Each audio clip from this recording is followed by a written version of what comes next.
1 minute, 30 seconds remaining.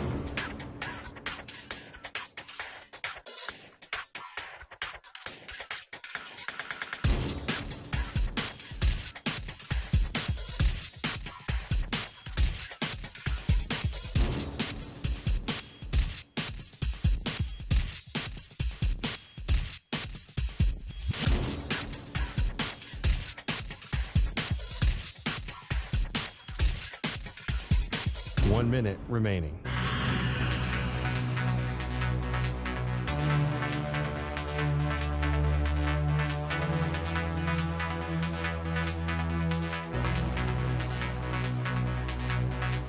Forty-five seconds remaining.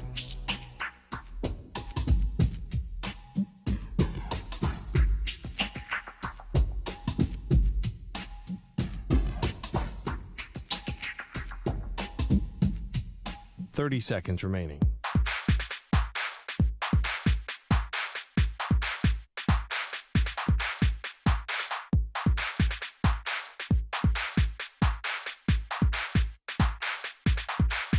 Fifteen seconds.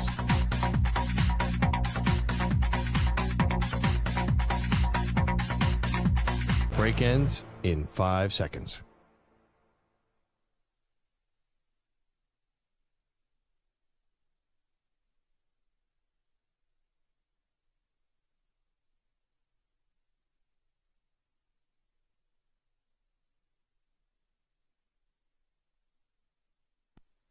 To infinity and beyond.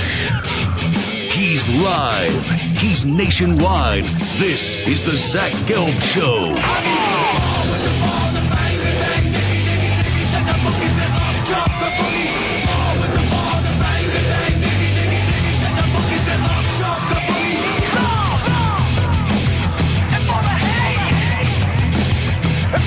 Here's your host, Zach Gelb. Live from the Play Show, yet not overly ostentatious studios of the Infinity Sports Network here in beautiful New York City, sitting on top of the 10th floor of 345 Hudson Street. Welcome on in to what is a Friday edition of the Zach Gelb Show across all the great local Infinity Sports Network affiliates, Sirius XM, Channel 158, the free Odyssey app, and of course streaming live on YouTube. 855-212-4227 is the number to jump on in. 855-212-4227. And you could always get at me on Instagram, where I'm straight flexing, or via the good old cesspool of Twitter X at Zach Gelb. That is ZACHGELB. I got Stupak Marley and also Ryan Botcher here with me today. And you know what, guys? This could be rather mean of me, but I think it would be very funny. Since Santa isn't here today, as we'll take you up until 6 p.m. Eastern, 3 p.m. Pacific time, and the great Craig Carden earlier in the week called me out for not getting the staff food. You guys hungry? Just wondering. You guys want some dinner? Botcher, you want dinner on my dime tonight? Because I'm being honest. I'm very hungry.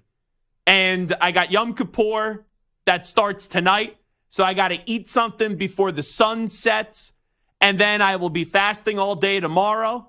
So I'm kind of craving for a cold nidre, a little La Industry pizza. So maybe I'll get a few pizza pies. They have a bacon fig jam slice, which is to die for. Now, Botcher, you gave me a look. Same thing I gave the first time. That's the same look when one of my friends said, oh, they have a great bacon fig jam slice. And I was like, on a pizza? Huh?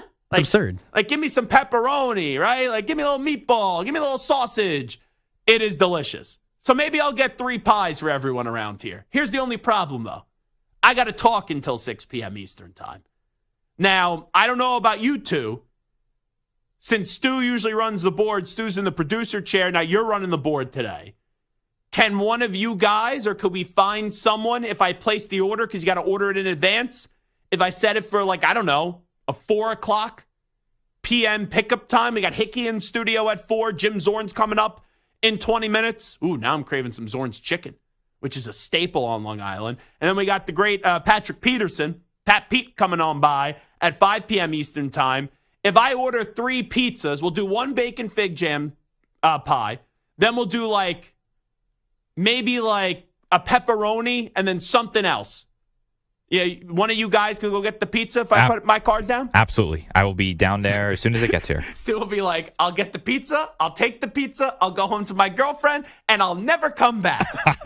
See you and Monday. I'll run away with Zach's card. So, 2 things off of this. I'm going to post about this on social media. So here's the 2 things off this post that I'm going to make. You know, because I got to let everyone know I'm buying everyone pizza, right? I remember when Pete the Body Bellotti left the morning show to produce Amy's program. What was that, like 2 months ago, Botcher? Now? A month ago? Month and a half? Okay, so like a month and a half, 2 months ago, whatever. He made a post thanking all these people.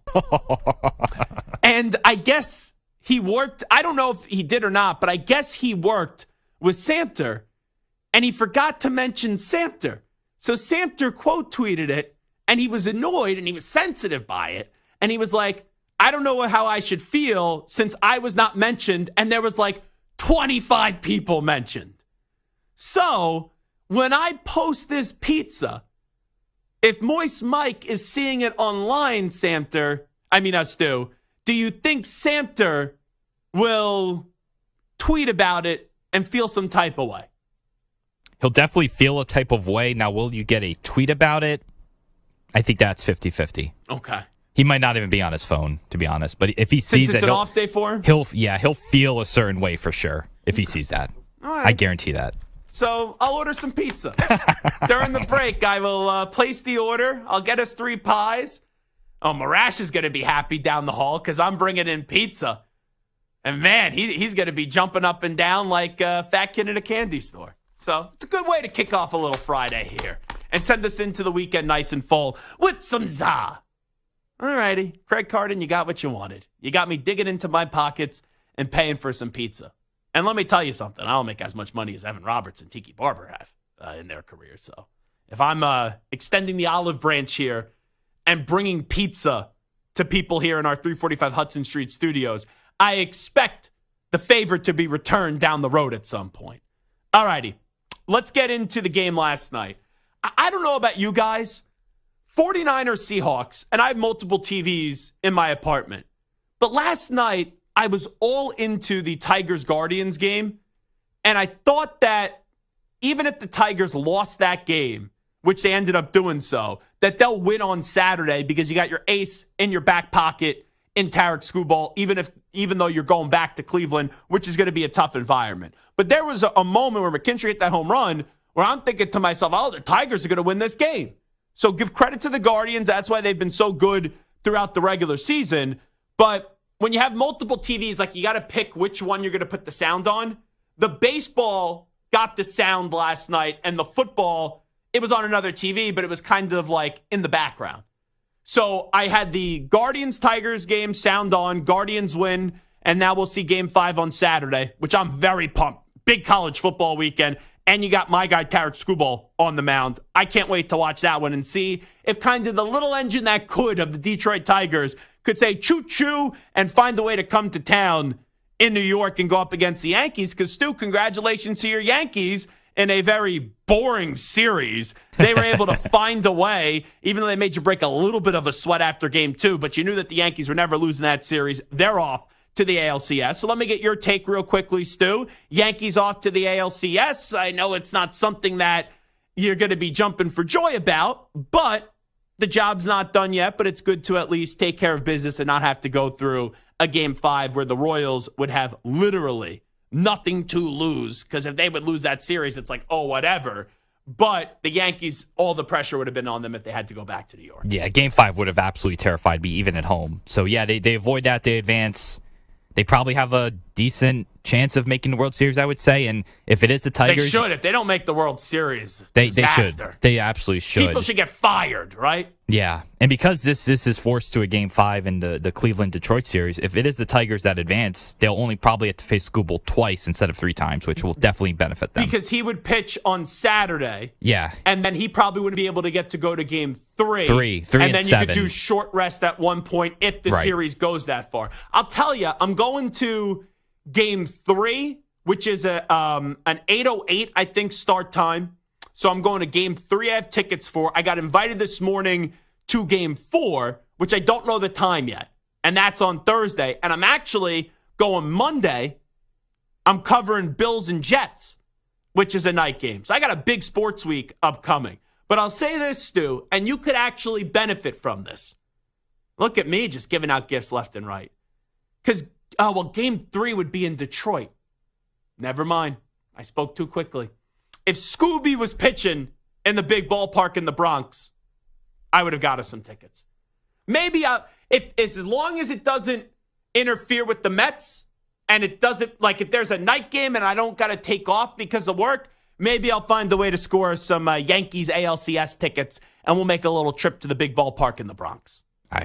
Look, I'm not going to say no to that. My last producer that was a Yankee fan was actually Ben Horowitz. That's and right. even years after Ben Horowitz was stopped producing me, I actually took him to Yankees Astros ALCS. I know they met 9,000 times. The last time they played was 2022, right? Yes. And they got swept, the Yankees, right? I think they got swept. Yeah, I think I took him to, I forget if it was game 1 or game 3, whatever the first home game was. And I was sitting next to Brandon Tierney. And Ben Horowitz, a little drunk as a skunk. He dips all the time. So he had like a lot of tobacco, chewing tobacco in his mouth. And BT, I guess, hasn't seen him for years. And it's like, oh, who's this drunk? And who's this guy sitting next to me? He's like, obviously knows me. Oh, Gelb, what's up? Say hello to my son, blah, blah, blah. Ben Horowitz, a little offended, Stu, that BT didn't recognize him.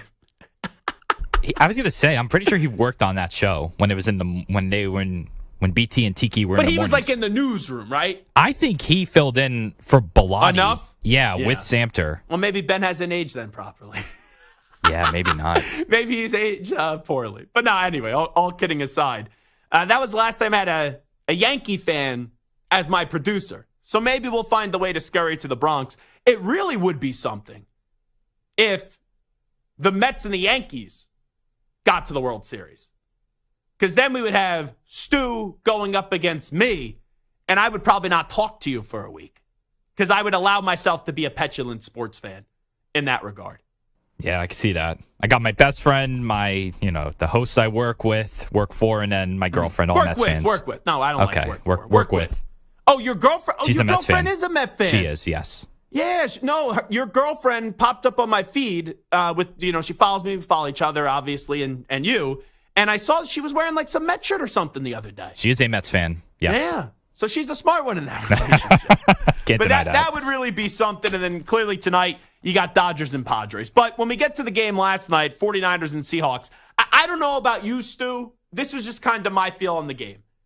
I said yesterday the 49ers would win a close, sloppy game.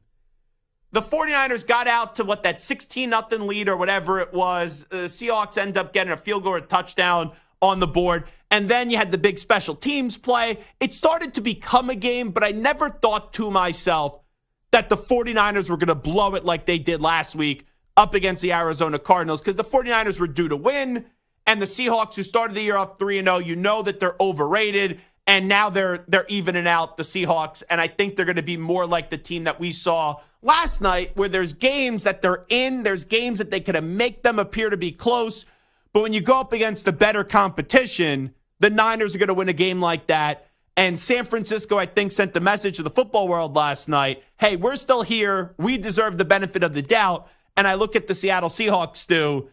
Not that Geno Smith played a terrible game. And I look at Geno, I think he's a solid quarterback. You could do a lot worse than Geno Smith, but you could also do a lot better. And even though there was a big penalty before the pick, he ended up throwing a crucial interception at the end of the game when they had a chance to go matriculate the ball down the field. So I look kind of at that game, Stu. Niners remind everybody what they're capable of, even though they're decimated with injuries. And the Seahawks, they're not a bad team, but they're not a good team. And there's going to be games that the quarterback wins them, and then there's going to be games where the quarterback shows you, yeah, even though a lot of people wrote him off and he ended up writing back, the message that he writes back isn't as strong as what people thought it was going to be 2 years ago with this story with Geno Smith. Yeah, and from the Seahawks perspective, I mean, you beat the Broncos, Patriots, and Dolphins without Tua.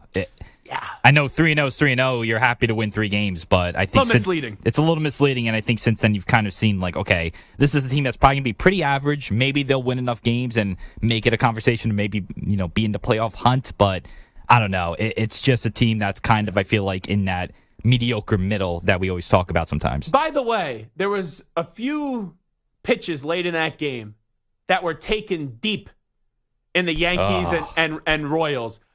Perez hit one far. It was right up against the right field wall that Soto caught, that I thought the ball was definitely gone up against Derek Cole. You probably had to have your heart drop quite a few times. And if the wind wasn't blowing in that stadium, we could have a somber stew today where the pizza I'm going to get everyone could have been depression, kind of ease the depression pain that you would have been having with your Yankees.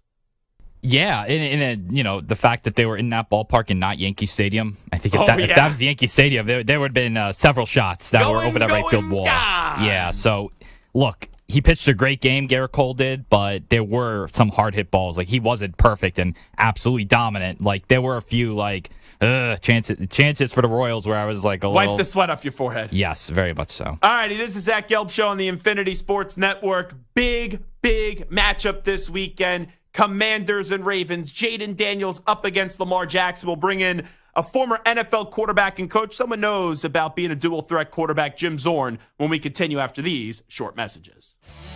Football is back, and what better way to celebrate than winning some cash with Sleeper Picks? Sleeper Picks is a fantasy game, but you can win real money. Just pick more or less on at least 2 player stats, and if your picks are right, you win.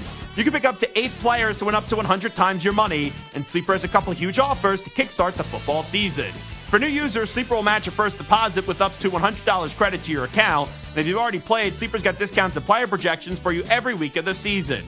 So download the Sleeper app now and use promo code SCORE, and your first deposit will be doubled with the credit up to $100. What are you waiting for? Download Sleeper today and use code SCORE for a credit up to $100 match on your first deposit. That's code SCORE. Must be 18 years in most states and a state where it is legal. Promo code and other restrictions apply. Visit sleeper.com. Please wager responsibly. Gambling problem? Call 1-800-426-2537 for help. Paid for by Blitz Studios.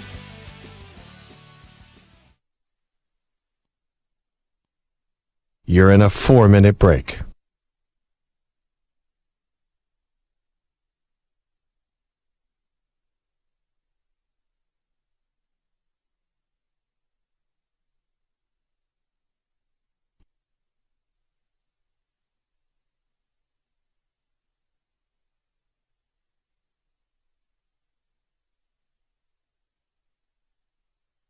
Three minutes, 30 seconds remaining.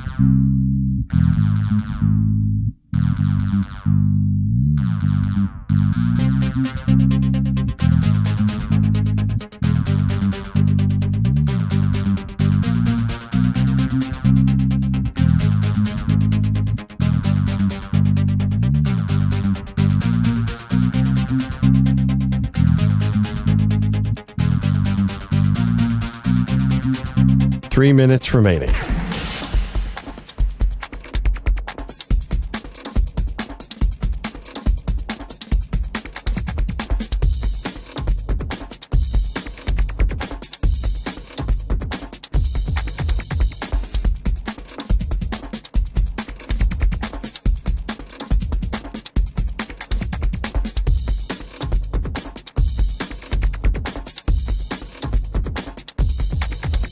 Two minutes, 30 seconds remaining.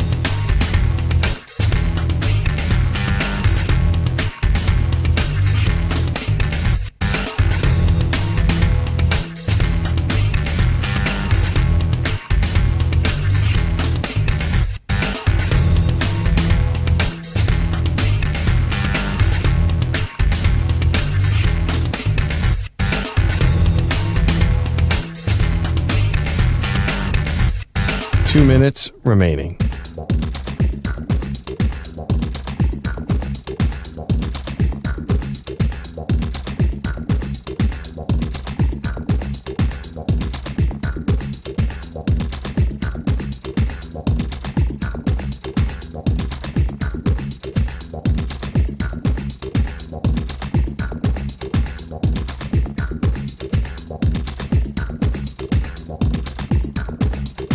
One minute, 30 seconds remaining.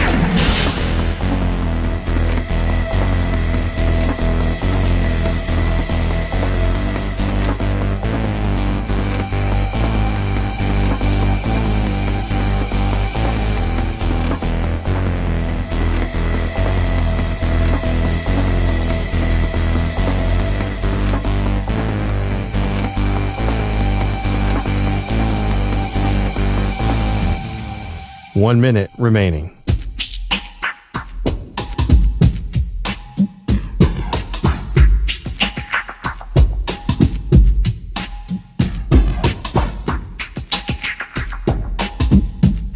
"45 seconds remaining.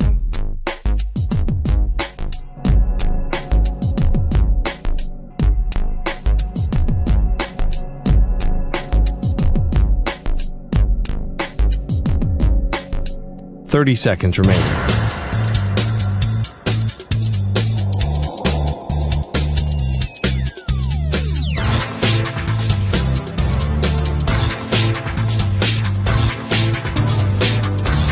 "15 seconds.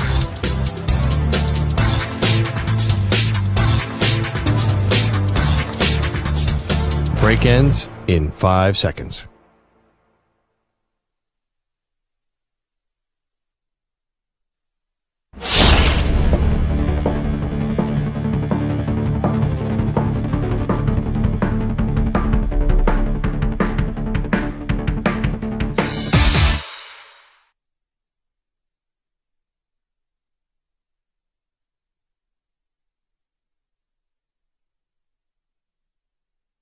We continue. This is Zach Gelb Show, coast to coast on the Infinity Sports Network. Let's go out to the guest line right now and welcome in former NFL quarterback and coach, and that, of course, Jim Zorn, who's now with the Pro Player Project. We'll hear more about that coming up momentarily. Jim, appreciate the time as always. How you been?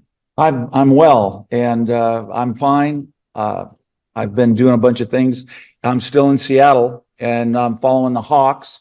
Had a tough game last night, but doing really well, thanks. Well, we actually got a phone call about you a few weeks ago from a Seahawks fan. We were talking about Russell Wilson and what has happened to his career, and the caller was very passionate about your career and said that you were better than Russell Wilson when you were playing in Seattle. So how about that, Coach? Well, that's flattering. I think Russell did a great job while he was in Seattle. He did a lot of scrambling, and that's what I was known for, mobility, and throwing the ball down the field, running down the field, and things like that. I think that's what teams are looking for these days are quarterbacks that can get out of trouble and maybe create something. And Russell certainly did that. So great. I'm glad there's some fans that remember the olden days. Yeah, no, he was adamant. I think he was your biggest supporter. How about Russell Wilson now? Because ever since he has left Seattle, it's been messy for him. And now he's trying to get back on the field with the Steelers while he navigates through this injury and also the play of Justin Fields.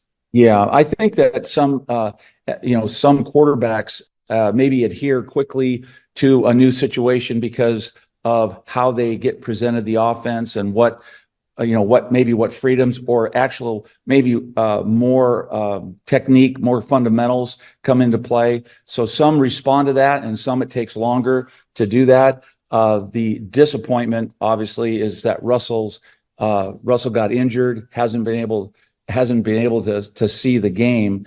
And I think when you have a hot QB and Justin's playing well, you got to maintain that until things go awry. And he shouldn't be playing kind of looking and fearing that Russell is going to be coming in. I think it's hard for coaches to think, because nobody knows what really is going on except that the players and that the coaches who kind of say, he keeps making this mistake or he's playing great, we got to keep him in there. That little war room, they know what's going on, and I think they'll handle it well. I like Mike Tomlin, and I think he's got a lot of wisdom for his football team. And they're strong right now, and they're running the ball well. I know you said you got a chance, Jim Zorn, to watch the game last night. The 49ers kind of remind everybody how good of a team they could be even after that slow start. And for Geno Smith, it's like a interesting roller coaster ride. You know that there's better quarterbacks than him, but there's also a lot of quarterbacks that you wouldn't want to have on your team compared to Geno Smith, and he made a costly interception late. Just how about that one last night? Yeah, the hard part is think about the couple plays before that when he threw the touchdown pass to DK Metcalf. So here is this play, and I think the announcers even said on television it was inconsequential over there that somebody didn't get set, so the play gets called back. And then a few plays later, the game's over and they lose. And so you're probably right, and you're only as good as your your very last play, right? The very last play you did. And, unfortunately it turned into an interception. I think you got, the Seahawks have to play well as a group. They're learning. It's a whole new regime. They're learning new concepts. They're learning new things about how the offense is run, how the defense is run, and special teams. All they can do is grow. And the hard part is for fans to, go through the growing pains with a group, with the group that's out there right now, trying to learn and trying to bring a championship to Seattle again. Well, fans that have been through a lot of pain have been Commanders fans. And now through the first 5 games of the Jaden Daniels era, the sky feels like it's the limit. I know they have a tough one this weekend up against Baltimore, and that's a quarterback matchup made for you with Lamar Jackson going up against Jaden Daniels. But how about the early impressions on the young Heisman Trophy quarterback out of LSU? It's exciting to watch a young guy play just with the confidence that he's playing with, no fear, knowing how to drop balls in. He's got some high skill level throws that he's making, and he's bought into their system, what they're trying to do. And then what in turn, the coaching staff has really said, we've got to not exploit, but we've got to really use the talent we have here. I fear that when you use a QB and you run him down the field too much, there's risk involved with him sitting on the bench for a while with a little injury here or there. But you certainly want to take advantage of all the athleticism that this young man has, and he's doing a great job with it. And you kind of look at that division. I don't expect much out of the Giants. The Cowboys, I don't think, are all that great of a team. And the Eagles, it seems like they have a little bit of a chemistry problem, even though they have the talent. It could change quickly in this league. We saw it last year with the Texans and C.J. Stroud. It's not crazy to say the Commanders could go win this division this year. They could. And, I really believe that NFC North is it's a difficult division to win. You're always playing, I'm talking about, here, Baltimore, they're going to be ready for what's going on with the Redskins as well, even though they're not purely divisional opponents, right? They still have they both have wonderful teams. They both have the capacity of, I don't know who's going to win that game, and I'm looking forward to watching it as well. But in Washington's always got, when Washington plays the Cowboys, it's one of those games where you don't really know about the records. You don't really care about the records because there's such battle going on. Nobody's smiling after those games. Even if you win it, you're just exhausted because the battle is so intense. So I think that Washington, in their role, they have to stay focused, because when you're 5-0, guys like yourself, radio programs, TV programs, they want to hone in on what's really going on there. And certainly the quarterback's a part of that, but they got to stay focused and not get distracted with the direction they're going in. I know that you got a chance to spend 1 year in Baltimore and quarterback coaching one Joe Flacco, who is still playing, and we'll see if Anthony Richardson's going to be able to give it a go this week. But it's kind of wild what's happening with Joe Flacco, this renaissance going back to last year with Cleveland. I thought it was a massive mistake by the Browns to let him go and not keep him in that quarterback room with the inconsistency from Deshaun Watson. But whenever this guy gets on the field, coach, he still finds a way to find a little fountain of youth. He is so steady, and he's one of the better QBs in the National Football League, but he doesn't get out there and try to, I don't know if anybody's trying to promote that for him. So I would say if he was asked the question, he would just say, yeah, I'm just doing what I'm asked to do. I'm doing what I know how to do. And he plays steady. And I think his teammates believe in him. When he gets on the field, they believe they're going to move the ball.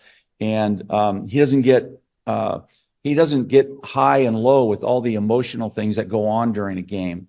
And so he stays real steady in there. And I think a lot of him. And I'm not surprised that he's having the success he's having, I guess we would say, later in his career. He's a quality QB, no question about it. Jim Zorn here with us for a few more moments. We will talk about Pro Player Project in just a second. So let me get back to Joe's previous stop before winding up in Indianapolis with Cleveland. I know they paid Deshaun Watson a lot of money. He struggled to stay on the field, but this year, that entire team, it seems like it's getting impacted with the cloud of Deshaun Watson hanging over the organization because they were thriving last year. He's been back, and now they've been one of the worst teams in the league. Do you see anything as a former coach, as a former quarterback, that makes you think, okay, maybe really with this back up against the wall and the final chance in Cleveland, regardless of the contract, having still 2 more years on it after this year, that he can find a way to get the job done? Yeah, when you have some quarterbacks are really good athletes, and they run the offense, but they cannot. And he can create with his feet, but when you're a quarterback in the National Football League, defensive coordinators are pretty special in aligning, studying you as an offensive group, and they want to take away the run first. They want to take away your strengths, and they want to put the pressure on maybe a person that is not handling the pressure of that mantle well.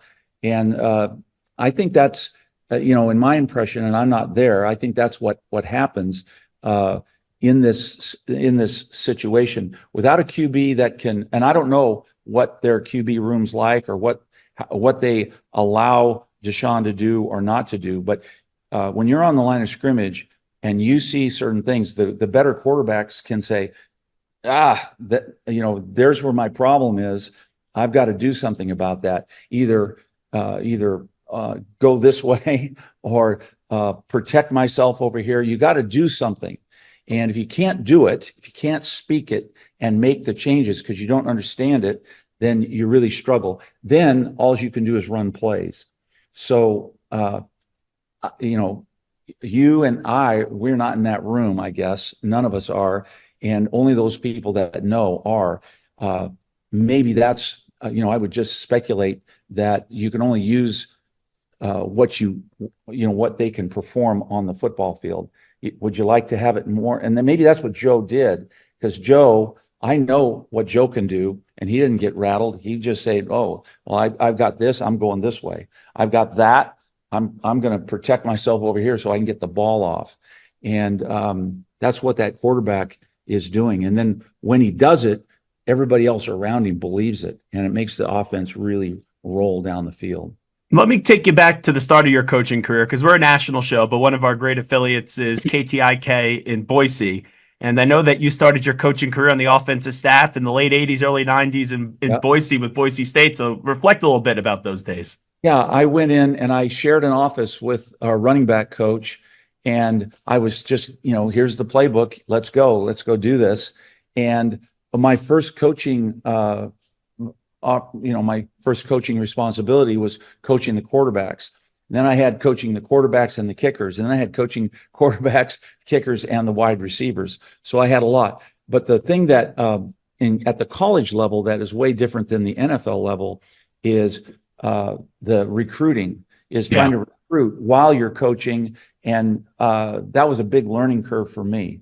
The other thing is, these young men, they're student athletes. They have to go not only just to play football, but they're going to school as well. So there's a lot of things that are wrapped up into college sports that in the NFL you don't have. I learned a lot from my office mate, and I learned a lot from Skip Hall, who was the head coach at that time. I was there for 3 years, and then had in football, you either you're staying for a while because that's your level, or you're moving on and moving up because you've had success. And so I moved around. But Boise State, we were 1AA at that time as well. And I would say whatever level coaches can start at, they should start there. Sure. And you'll know to either what you think might be an improvement, but every coaching staff has that battle in mind and that plan of action. And it's up to us as coaches to learn and to get better. And to you really have to understand what you're doing in your room, and you have to be I think, upfront and honest to these players. That's what they want, and they want you to bring them. They want you to bring them further down the line, and that's what I tried to do when I was at Boise, and it was a good start. I really enjoyed it. I don't think my wife, when I got into coaching, thought, when football was over playing, I don't know if she took a breath, but I don't think she realized that, in our whole marriage, we were going to be a, quote, football family. Yeah. Jim Zorn, before we let you run, tell me about what you do with Pro Player Project. Well, this is Pro Player Prayer Project. And I'm in last night, which was 10/10. It was National Mental Health Day. What we did, we got a group and we had 32 tables, very tiny tables, but we sat around 4 or 5 people at each one of these tables, and we prayed for every NFL player by name. So all 1,696 players were prayed for last night in one session. And I got to sit at the Seahawk table, and I got to, I knew more than, just sitting down saying, yeah, let me pray for these guys. Who are they? So I got to pray for, the head coach, Mike McDonald. I know Leslie Frazier well, his assistant head coach, and that, so the staff, John Schneider. Lord, please bring to John the right players, but more than that, we're praying for each player and in specific ways, in general ways, and trying to have an impact. And I think the goal is to, you always see players on the field, and when they score a touchdown, they're praising the Lord. When there is an injured player, guys are taking knees, praying for them. And I think that's really what this project is bringing, in sport. It's bringing the vision of being able to pray for each other and taking things to God so that, we can, I just feel have this closer relationship with him. And it was an exciting experience last night. And once again, for more information, visit ProPlayerPrayerProject.com. He's the former NFL head coach and also quarterback Jim Zorn. Jim, appreciate it. All right. Thank you very much. See you later, Zach. There he is, Jim Zorn, joining us on the Zach Gelb Show on the Infinity Sports Network. We will take a break. When we come on back, who's the player with the most to prove this upcoming NFL Sunday, and who's the team with most to prove this upcoming NFL Sunday? We'll get to that on the other side. I don't know how we booked this guy, but Ryan Hot Take Hickey is going to join us in studio coming up at 4 p.m. Eastern time today. And the legendary NFL defensive back, now the host of First and Pod, Patrick Peterson, is going to stop by at 5 p.m. Eastern, 2 p.m. Pacific time. But here's a little update with the Act Man, Rich Ackerman.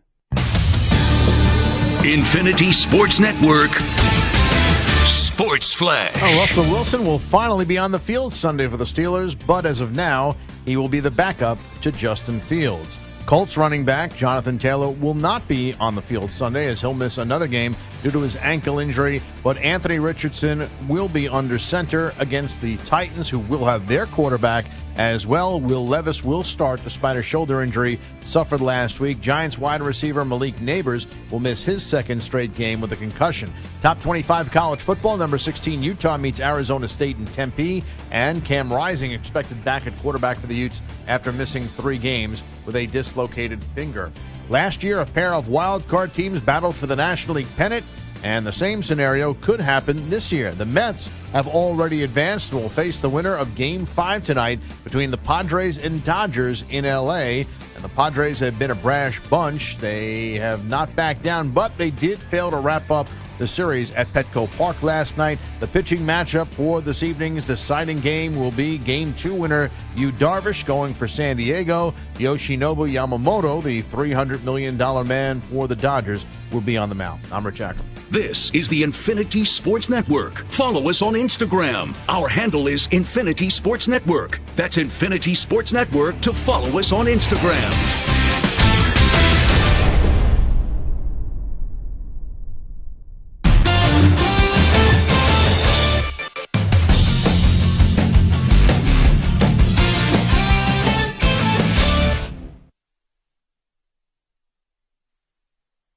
You're in a 5-minute break.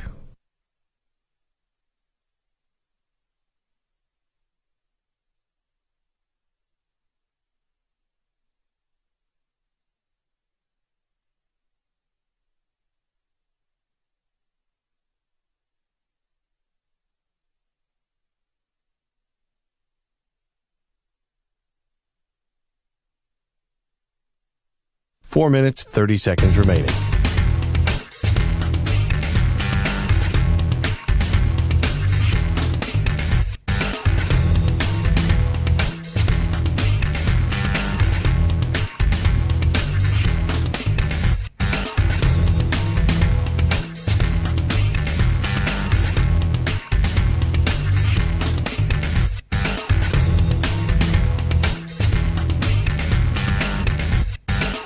Four minutes remaining.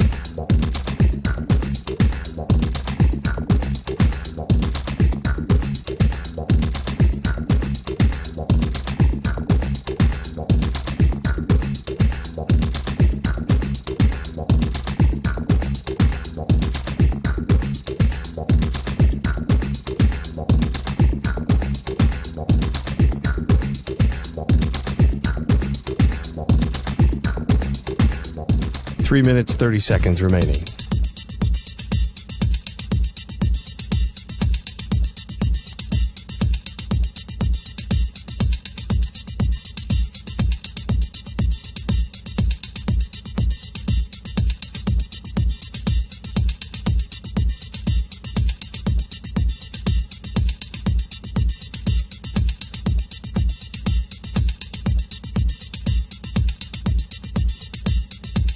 Three minutes remaining.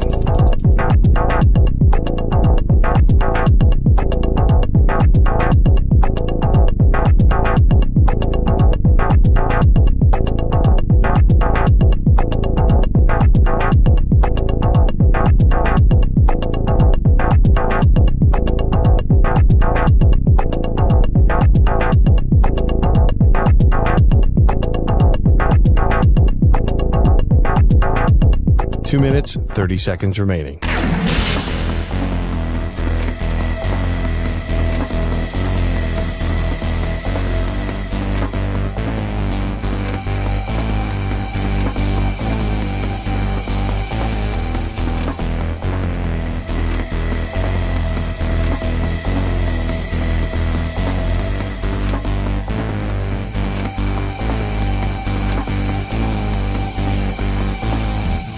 Two minutes remaining.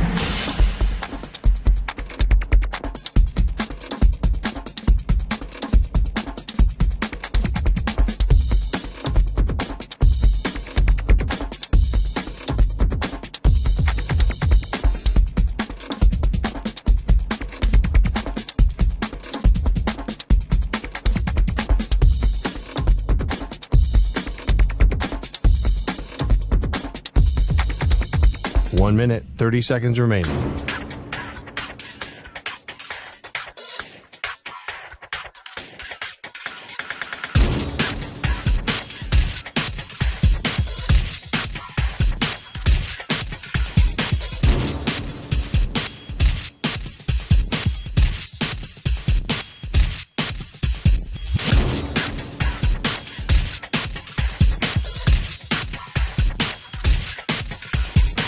One minute remaining.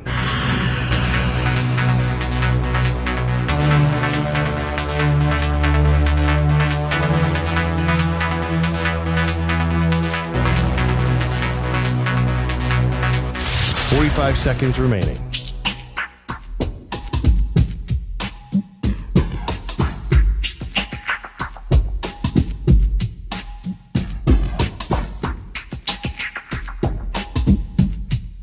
30 seconds remaining.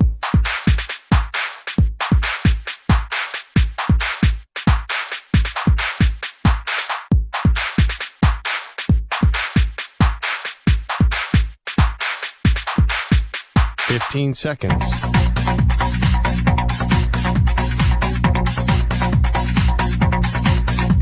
Break ends in 5 seconds.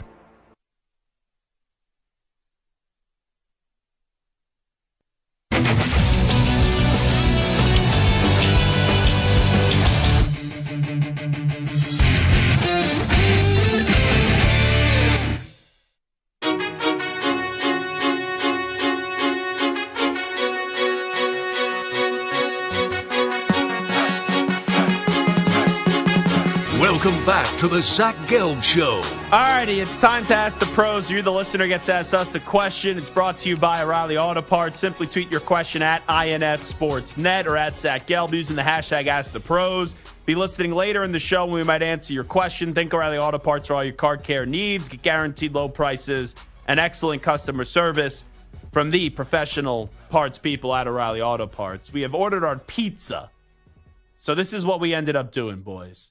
We got a fig jam and bacon pie, which is mozzarella cheese, fig jam, bacon, and ricotta. I also got us what's the next pie I got? A New Yorker pie, which is tomato sauce, mozzarella, pepperoni, sausage, and ricotta cheese. And then I got a burrata pie, which is tomato sauce, mozzarella, and burrata. So those are the 3 pies we ended up getting. Botcher, I don't know. I feel like you're a weird food guy. I just get those impressions that for some reason you're a very picky eater. No. Is that a fair assumption? Not really. Oh, okay. I'm So open to a lot of things, but the fig with the bacon doesn't sit right with me. Try it. Just try it. And if you don't like it, I had the same conversation with Bill Ryder. I said, get a bacon fig jam slice. He's like, what? And I go, Bill, just trust me. I had the same reaction as you. What's your favorite specialty slice? Like if you're not getting a plain pizza pie, which you have to get well done. Oh, damn it. Well done. Ah! I'm so annoyed. I forgot to write well done. I love pizza cooked well done. So hopefully they cook it correctly. You don't like well done pizza? No, it's burnt. No, it's not. That's not properly well done then. You don't get it burnt, but Stu, you know what I'm talking about. Yeah. Like a little extra crunchy. Can't be floppy and I could say this because I used to not be able to say this, for years. When you get a little bit older, you'll see why you got to get a pizza well done. But anyway, what's your favorite specialty slice if you're not going a well done plain slice? Vodka slice. Ooh. Yeah, those are very good. Okay. Stu, favorite specialty slice? Some kind of like meat lovers slice is probably what I'll go with usually. Okay. So like what? Sausage, pepperoni, bacon, or ham, something like that. Yeah. That's usually what I get when I see on a menu. I had a sausage and pepper slice the other day, or actually not the other day, it was like 2 months ago, which was absolutely delicious. I do like pepperoni on my pizza, but there's this one spot where I grew up where like all their pizza is not great. There's a better spot across the street, but they have a buffalo chicken slice, which is the best buffalo chicken slice I've ever had. So I do like me occasionally a buffalo chicken slice. All righty, let's go around the room here. Let's start with the player that has the most to prove on Sunday. Stu, you could start us off. Who's the player in this week of football, NFL-wise, that has the most to prove? I think it is Justin Fields. We can kind of sense that the Steelers are not committal to him long-term. He faces the Raiders this weekend, a Raiders defense that is not very good, a Raiders defense that is pretty banged up, a Raiders team that is not good. Even though they're on the road, there'll be a lot of Steeler fans there. So this is really a chance for him to showcase why he should keep the job. Yeah, that could be a hostile environment with both fan bases. They do not like each other. Like, I don't think the Steeler fan is a mean fan, but you show up in crazy numbers.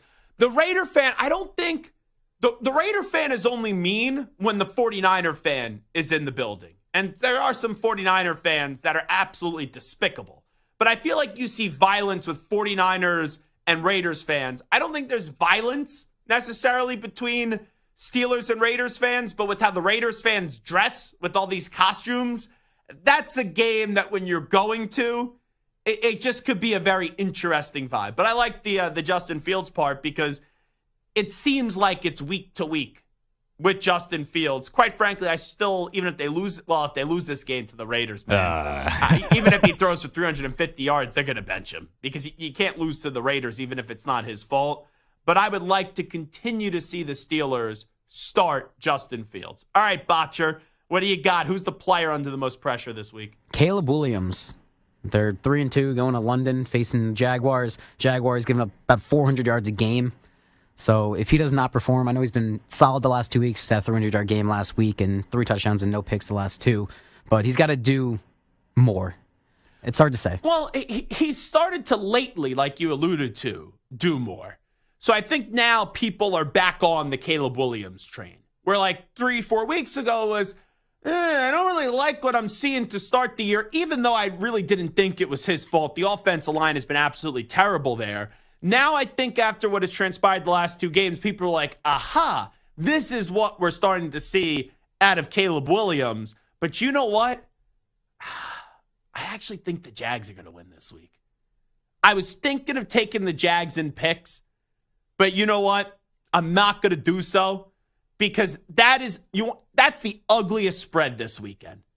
Bears, Jaguars, it's basically a pick 'em. Bears laying a point. Picking either of those teams, you don't feel good. And sometimes to win a bet, you got to feel really uncomfortable to go win that bet. The Jaguars, I should have no confidence in them.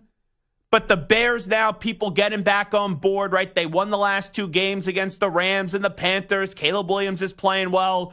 It would be very Bear-like, and also Jaguar-like. Hey, you can't win any of those games to start the season. Then you win one up against the Colts that you almost choked. And then London's basically, even though it's a home game, I think it's a home game for the Bears technically.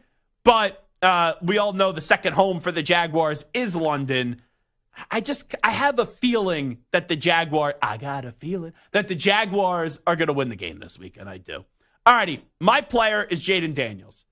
I think we've all acknowledged, man, right now this guy is the offensive rookie of the year. But now you're going up against someone who you get compared to him a lot.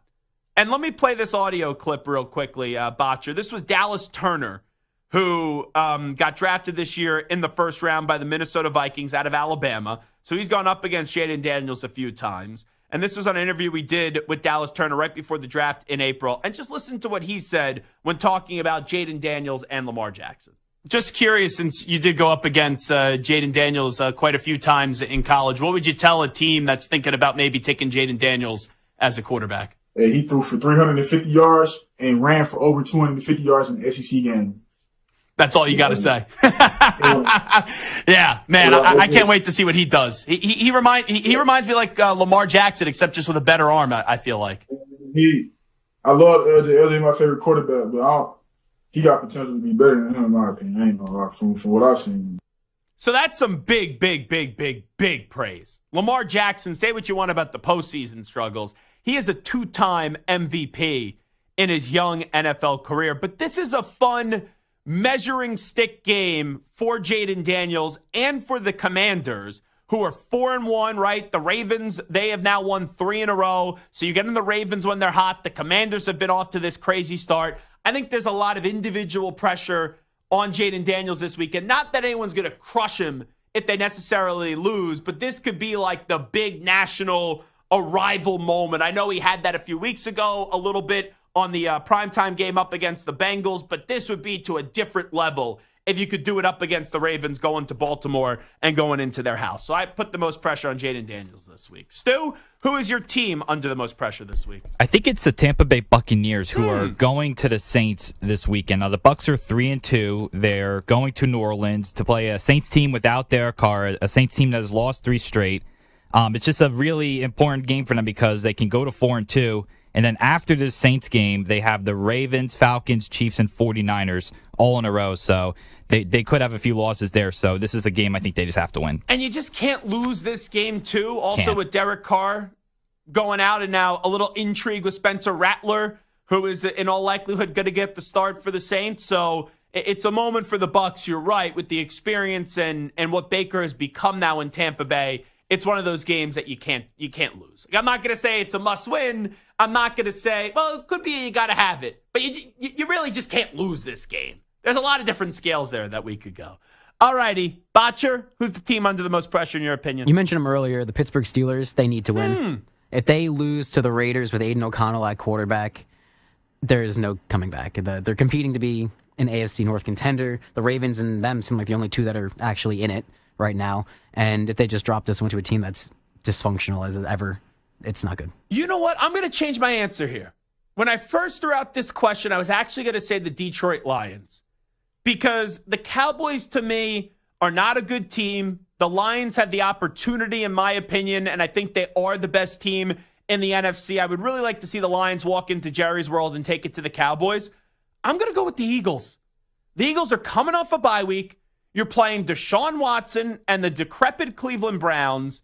You lost the last time out up against the Bucs. You were banged up at the wide receiver position. You're getting your receivers back.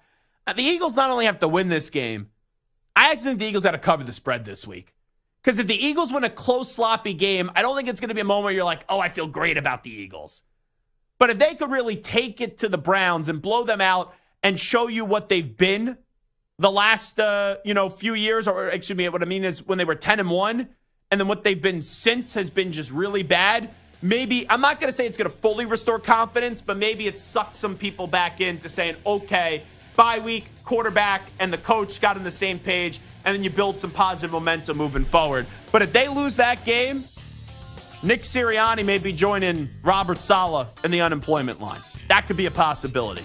All right, Ryan Hickey will join us next to talk some college football, NFL, and get some picks from Hick at Night.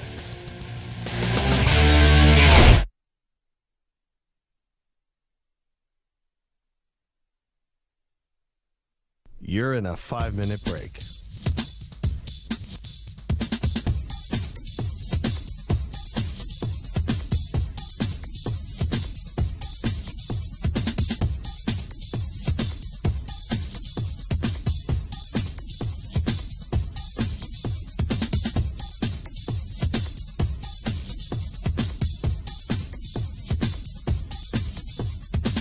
Four minutes, 30 seconds remaining.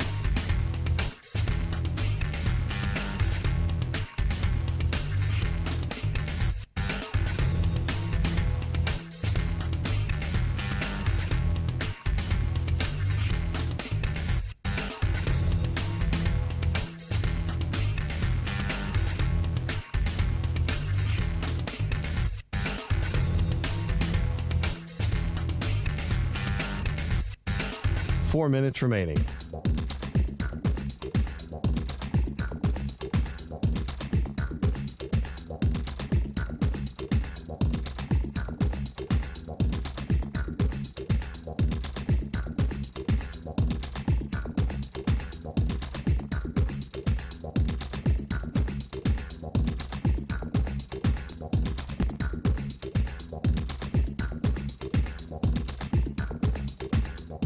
Three minutes, 30 seconds remaining.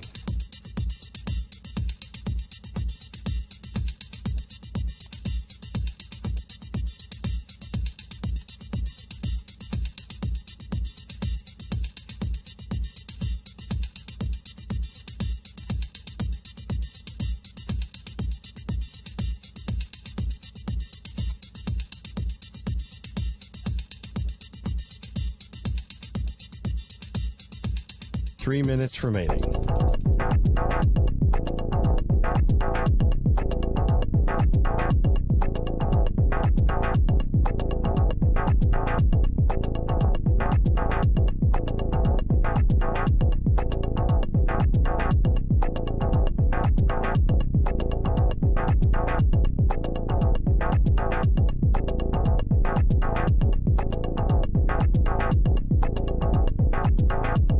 Two minutes, 30 seconds remaining.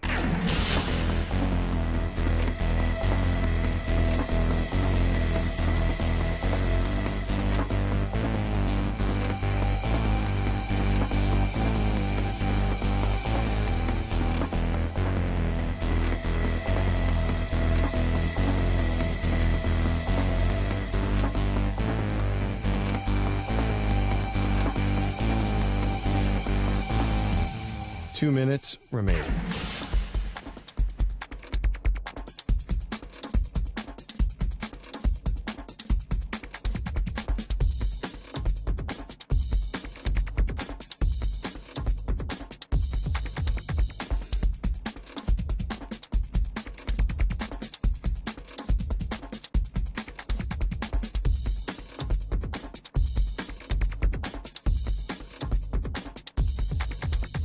One minute, 30 seconds remaining.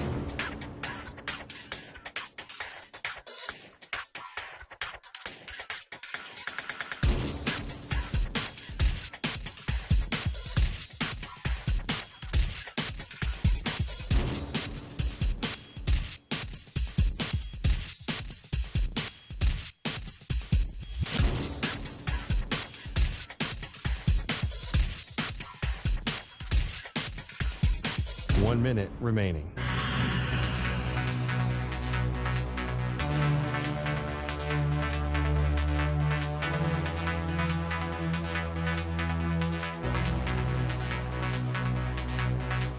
"45 seconds remaining.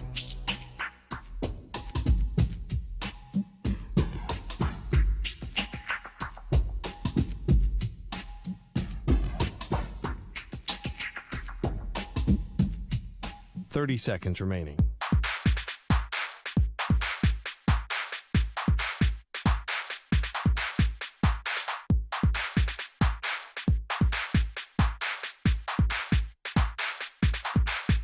"15 seconds.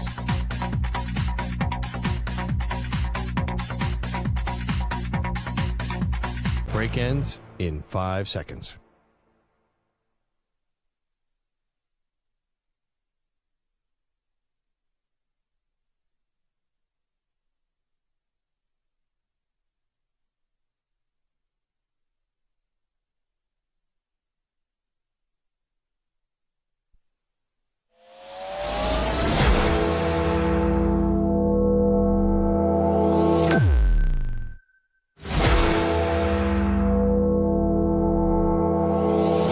Infinity and beyond. He's live. He's nationwide. This is the Zach Gelb Show. Alrighty, hour number 2 of our radio program. It is the Zach Gelb Show on the Infinity Sports Network. Hot Take Hickey is here. We're going to do some picks with him coming up momentarily. But before we do picks, Ryan, let's go around the sports world right now. I know you were at the big Mets victory, Game 4, just like I was as well. I saw you were there with the entire Hickey crew, which I'm surprised that many family members got tickets in the same section with how many family members you have. But give me the take on the Mets as they're lonely waiting in the NLCS right now, waiting to see what's going to happen with the Padres and the Dodgers. Call me crazy, call me a homer. They're winning the World Series. I hate when you do this. I've already tweeted it before. I know. So this is not in the moment here. Hickey Hex. They've already won now 2 playoff series since the tweet has been in the I know. ether. I just hate when you do this. But because of our past experiences with teams that we share the same rooting interests for, and then you do this, and then the teams that we both have rooted for have not won championships. Correct. And they've come close, painfully close at times, being the New York Rangers now a few times, and have not gotten through. Here's the difference. There's 2 things. Number one, I do buy into... Do me a favor. The Magic. I agree with Magic. Do not use the D word, destiny. I hate when people say 2 rounds prior to actually winning it all, like they did with my Rangers, this is a team of destiny. You know what I also don't like? I met a listener at the game. Okay. It was in Game 4. Came up to me. Very nice guy. And he goes, I'm a Yankee fan. He goes, but I think you guys are winning it all.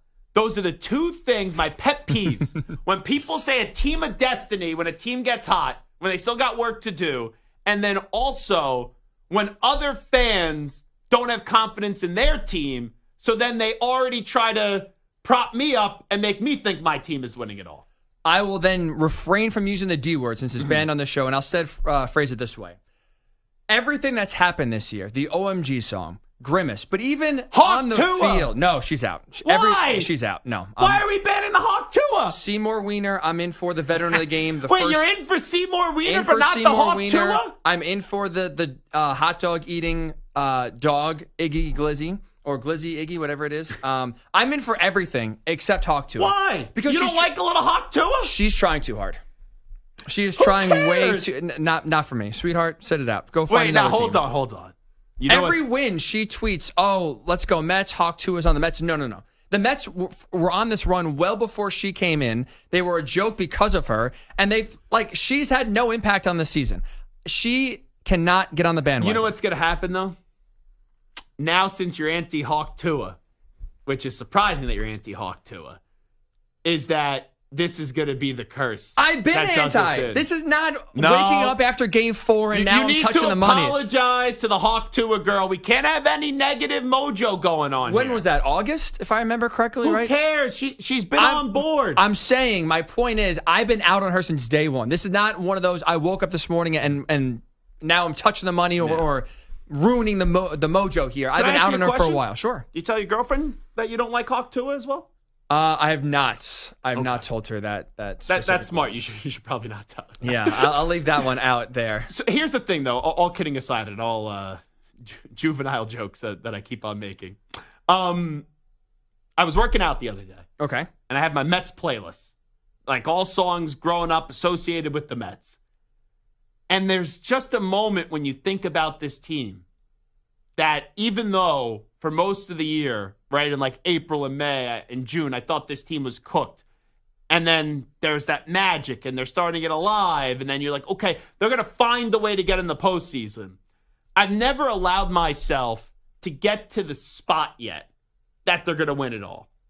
After being in that stadium for Game 4 and running around like I haven't run around in a long time from a sports moment, and I've had moments to run around, I do feel like now I am taking the bait in terms of where you're going that I can envision. Like I had a chill go up my spine when I was working out the other day because I let my brain go into that spot of thinking like, game's over, boom, celebrating, Mets win the World Series. I've allowed my mind to go there. Doesn't mean they're going to win it, but I made a mistake as a sports fan in 2015, where when the Mets lost, and I was in the building up against the Royals in Game 5, when the Mets lost, I go, unexpected run, great run, fun season, they'll be back.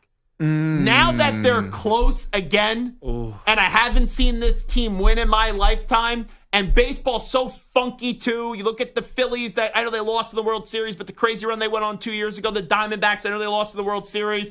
But we've seen teams like the Nationals, who were dreadful for the first 60 games, go on to win a World Series.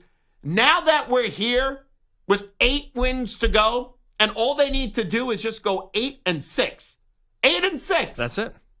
Yeah, it's not a failure if they don't win it, but I will have a lot of sports pain if they don't find a way to win the World Series now.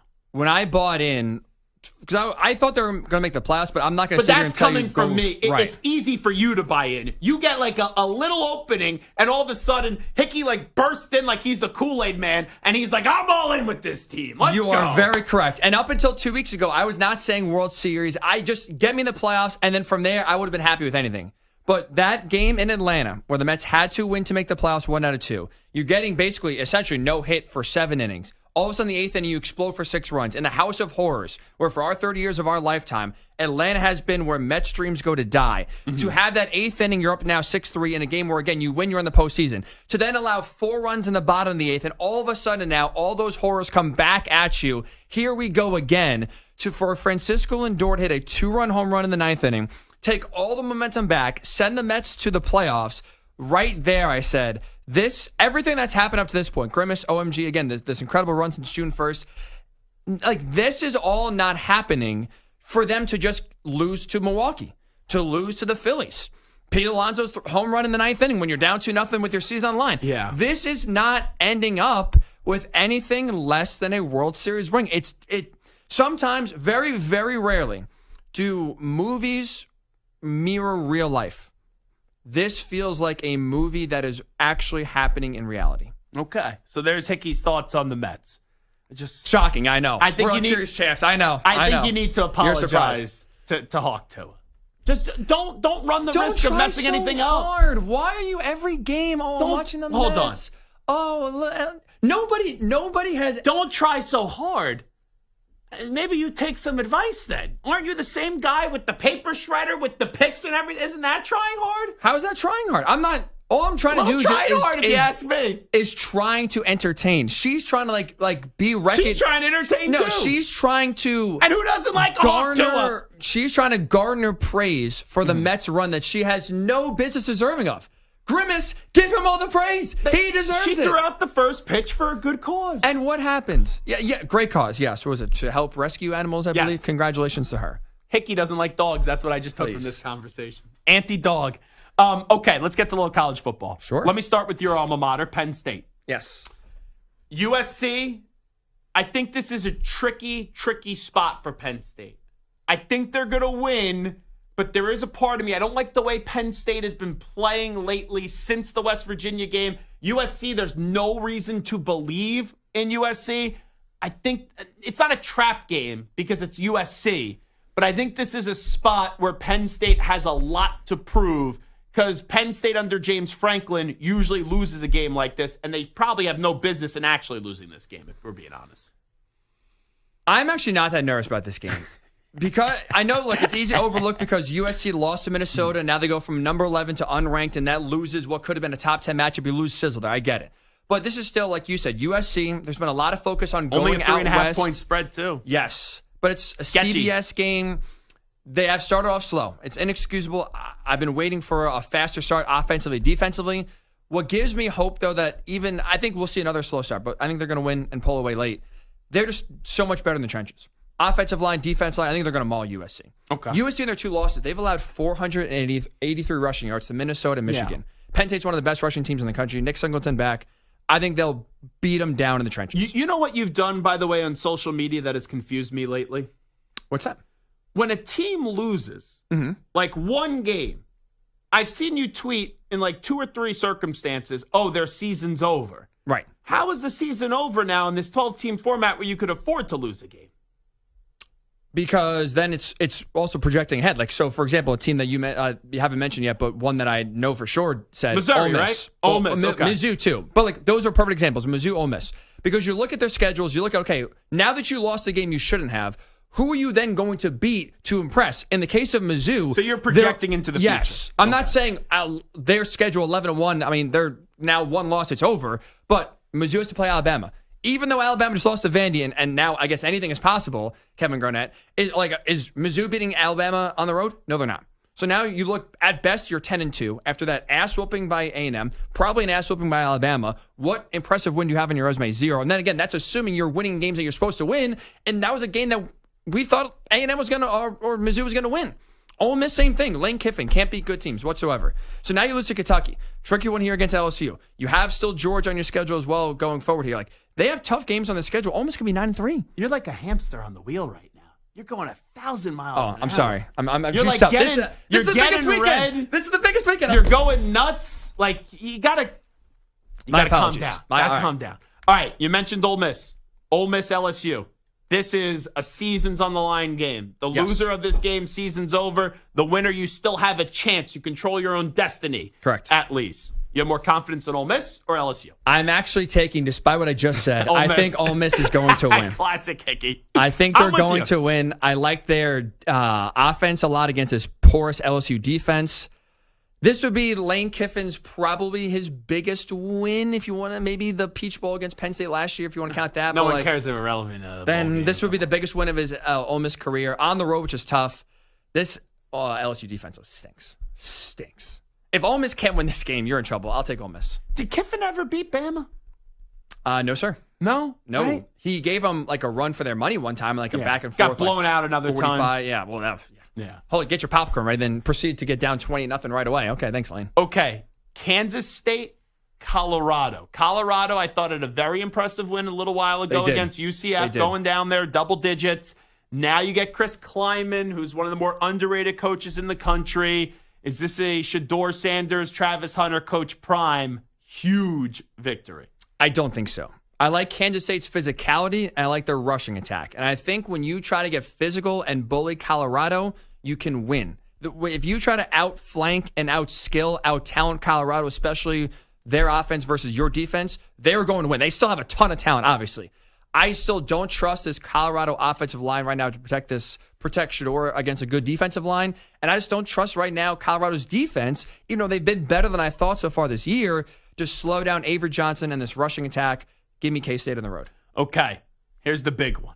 Ryan Day, the last 3 years, hasn't been able to win a big game. Oregon. Dan Lanning has done a good job with that program, but doesn't have that signature victory yet because he lost twice last year to Washington. Ohio State, Oregon. Oregon, even though they're undefeated, they started the year off a little slow against Idaho and Boise State. They've played better now. This is a moment to restore national championship confidence. And then it's a moment for Ohio State where I don't think Ohio State has – it's weird to say in a 2-3 matchup there's nothing to win for Ohio State because obviously you want to win the game. But to me, there's more pressure on Ohio State because if Ryan Day loses this game, it's going to be like, oh, you have all this talent and they're already showing signs that Ryan Day is a little bit fraudulent. So I think there's more pressure on Ohio State. I agree, 1,000,000%. Because also, too, now, if you lose this game to Oregon, even though it's the number 3 team on the road, that's, a great loss, quote unquote. But you really have nothing to hang your hat on. But what it does, like you said, is now all of a sudden, all those critics, Ryan Day can't win the big game. He can't win the big game, can't be trusted. Can't even they get come us out to of the Michigan. woodwork. And then all of a sudden, again, you have a tough game at Penn State here in a few weeks. For this team being national title or bust, they have the most pressure of any team this year because of what they got coming back, the money they spend in the portal. Have all that pressure, national title expectations, to lose at Oregon, then have to go back on the road in a few weeks to play at Penn State. This is as close to a must-win for just Ryan Day alone in Ohio State. I'm with you. They have so much pressure on them. All righty, Botcher. Cue up the music. Cue up the sounder. Let's get to some NFL picks with Hick. It's time for NFL Picks on the Zach Gelb Show. NFL picks with Hick. I like it. Nah, No? A pick with Hick. But you're Okay. giving multiple picks, so. Picks with... Yeah. Wow. No Hawk Tua for you. Calm down. All righty. What do you got? I'll let you go first. You're on my turf today. Go ahead. Well, let's just go homer here. Colts are getting 2.5 points on the road at the Titans. Will Levis stinks. Mason Rudolph stinks. Anthony Richardson, who could play, stinks. Well, he's been hurt. He's been hurt. You may want to go with Joe here. No. I'd rather... Here's a hot take for you. I would rather lose this game with Anthony Richardson than win this game with Joe Flacco. No. Okay. So long term, I agree with you. Like when Anthony Richardson is fully healthy, you play him. I know he's practiced this week, but is he fully healthy? Like, do you want another week of just keeping him on the bench? I want him to play. Okay. Get him out there. I think he will play. Colts on the road I think they win outright. Titans stink. Give me the Colts. Okay. So you have the Indianapolis Colts plus 2.5. Yes, sir. For my first pick, Ryan Hot Take Hickey hates this man. Despises this man. A lot of people Is here. very jealous of this man because he's a winner. I am taking the Los Angeles Chargers with Jim Harbaugh to cover the 3 points up against the Broncos. You know, you're off the Broncos these days after the last 2 years having outrageous predictions saying they're going to be a Super Bowl team, then going to be a playoff team. Nothing from you this year with the Broncos, and now they're sitting there at 3-2. But I know you're a Sean Payton guy. I know you like Bo Nix. I don't know how you think he's going to be as a pro quarterback, but you were impressed with what he did at Oregon. I am taking the Chargers laying 3 in this one. Perfect timing. Give me the Broncos plus 3. They went outright. I like the Broncos a lot. Their defense under Vance Joseph has been tremendous. Are you just fading me here, or was that your actual No, pick? that was actually one of my picks. And that's why when you said I hate him, he's a winner, honestly, I didn't know where you're going because there's a lot of people I do not like. So that fits perfectly. I like right now how Bo Nix has progressed. I don't fear this Chargers defense. I don't think they're going to pose a lot of, at least make it tough for him to have success. Broncos, forget about covering the 3 at home. I think they went outright. All righty, my next pick. If this game was a little bit later in the year and the weather wasn't great, I would maybe think of avoiding this one. I'm taking the Atlanta Falcons, laying the 6 points up against the Carolina Panthers. I think the Panthers could give them a good first half, but I think in the second half you will see the Atlanta Falcons pull away. And I know it hasn't been pretty the last 2 weeks with the Saints and the Bucks, but their wins, they gave the Chiefs a good game. They came from behind up against the Eagles, and they had a close game up against the Steelers. This Panthers defense with Derek Brown out for the year, Shaq Thomas, out as well.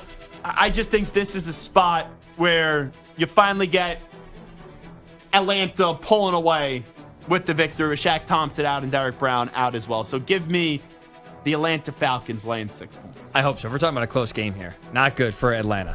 Last one. There's a lot of rumblings about this team. Some controversy, some maybe internal feuding. Not good for the Cowboys. Give me the Lions on the road. They're getting 3.5, or giving 3.5, I should say. Doesn't matter. I think they win handily here. Just, you look at the Lions so far through 5 games, I think there's a real argument to it. They're the most well-rounded, complete team so far through 5 games. I like how their defense is playing. I like how their offense is playing. Dallas right now, is Zeke getting the ball enough? Jerry Jones says, don't worry about it. We're saving him. Zeke says he's frustrated. This offense is not very good. Dak's turned the ball over. I like Detroit big in Big D here. They cover the 3.5 and win by double digits. I think the Giants could score some points up against the Bengals. I do. The Bengals defense, unless they're going up against Mahomes, they stink. So no Malik Neighbors.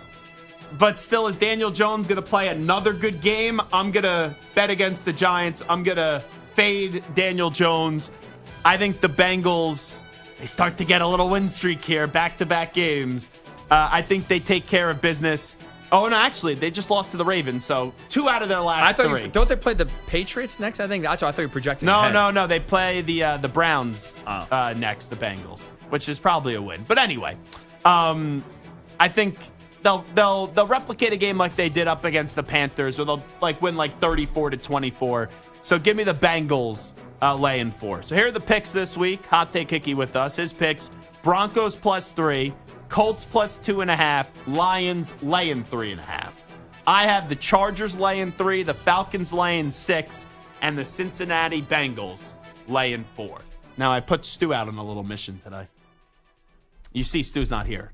What is going on? He's my pizza delivery man today. I ordered 3 pizzas. Oh, my God. So we have I even got you dinner tonight. Wow. I was going to use a phrase that I'll refrain from. What? I'll save it for after the air. Okay. Not appropriate? Not appropriate. Probably not. Okay. Pretty disparaging towards Stu, but that's his role nowadays. Pizza boy, huh? Well, no.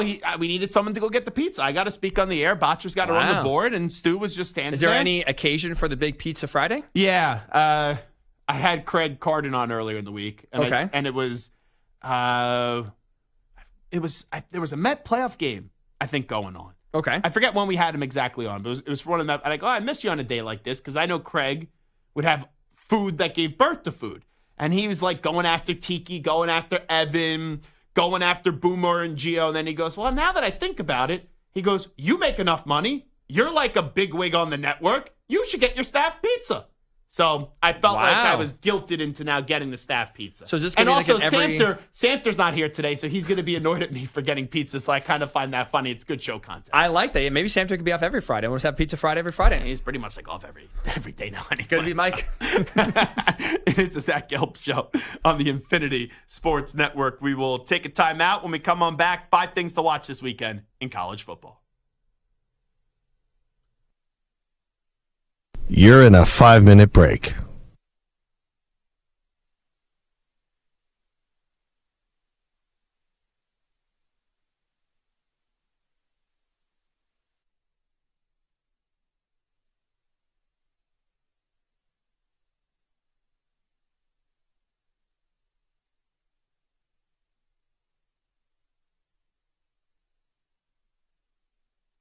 Four minutes, 30 seconds remaining.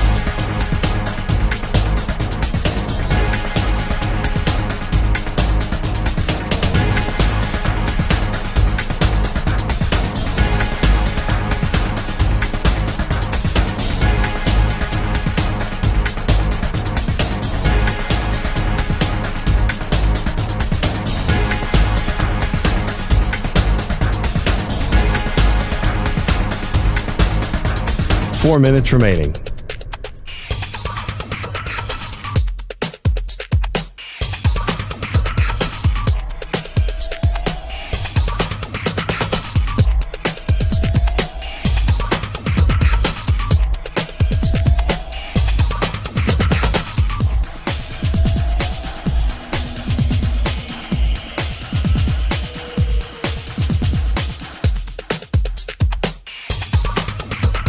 Three minutes, 30 seconds remaining.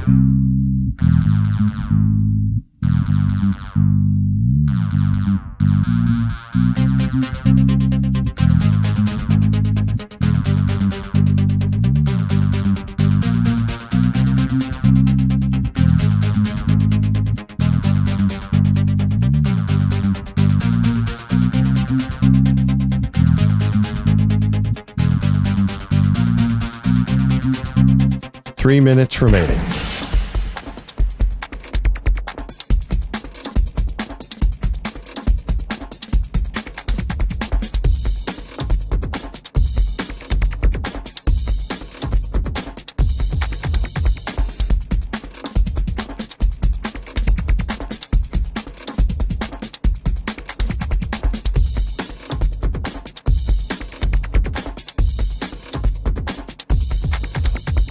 2 minutes, 30 seconds remaining.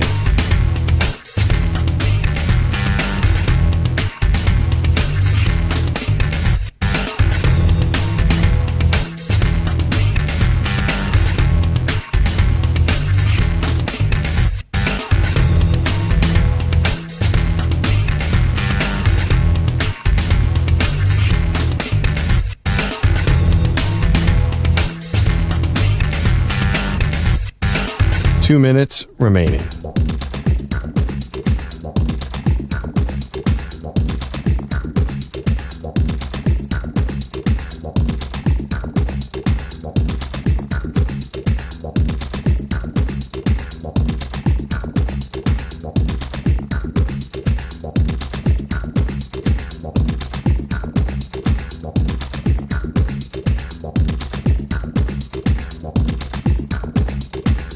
One minute, 30 seconds remaining.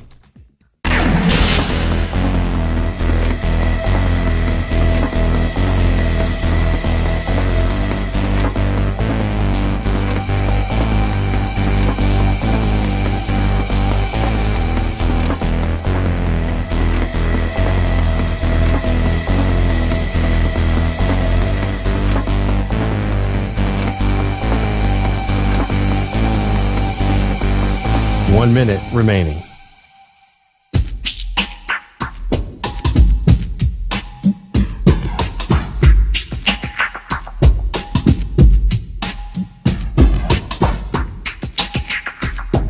Forty-five seconds remaining.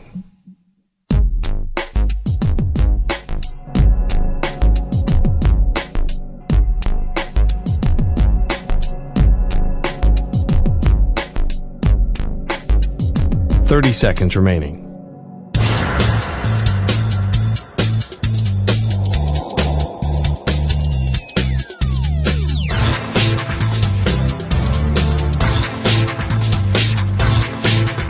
Fifteen seconds.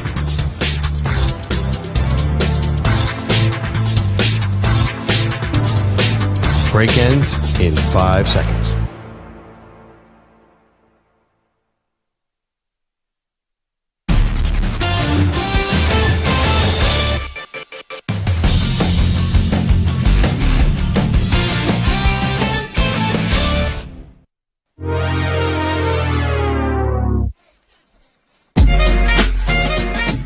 Listening to the Zach Gelb Show on the Infinity Sports Network. All right, this portion of the show is brought to you by Sleeper. Just download the Sleeper app today and use code SCORE when signing up. Must be present in certain states. Visit sleeper.com for details. Sponsored by Sleeper, a Blitz product. So, Botcher, should we be worried? I sent Stu out. He left at 4:03. It's now 4:27. It's a 5-minute walk to the pizza place. I ordered 3 pies so we could all have some food today and a little dinner here. And Stu is not back yet. It's 4:27 p.m. Eastern time. I was told the pizza, the za, would be ready by 4:10 p.m. Eastern time. So should we be concerned at all that Stu's not back and maybe he's taking our pizza and running with it since it's already paid for? Give it 5 minutes because sometimes they say it's close, but it's not. Okay. I'll give him 5 more minutes. Stu doesn't come off the... There's some people that are around here that I work with that would steal the pizza. Why? There just are. There's just some people here that they would definitely steal the pizza. They would take advantage. They'd just steal the pizza. They'd run with it. And they would just say that, hey, something happened. And just take the pizza for themselves. But Stu, I think, is the most honest person. Not only in this building, but in this company. I think if you give Stu a task, he's going to come back with the task done, completed. I'm just, Stu gets a little nervous sometimes, so he could have tripped or something like that. Yeah, that's what I get could have concerned dropped about. it. Oh, if he dropped the pizza, that's a sin. It's a sin. That's a fireable offense if you drop the pizza. All righty, 5 things to watch this weekend in college football. Let's start with the matchup that is the biggest matchup of the weekend. Oregon going up against Ohio State in Eugene. It is the coaching matchup for me. We talked a little bit about it with Hot Take Hickey. This is a game where Ryan Day, you could have a big moment where, sure, it doesn't take away the pain that Ohio State fans have had the last 3 years, where, let me remind you guys, whether you want to admit it or not, Ohio State fans, you lost to Michigan 3 straight years, and you didn't win the Big Ten championship for 3 straight years.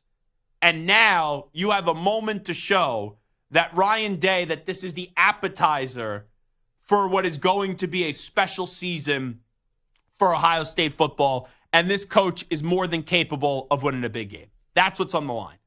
On the other side for Oregon with Dan Lanning, he's done a really good job, and I'm a big fan of Dan Lanning, and he's received a lot of national praise for what he's done the last 2 years with the Ducks. But with that being said, there's not a signature marquee moment right now with Oregon and Dan Lanning.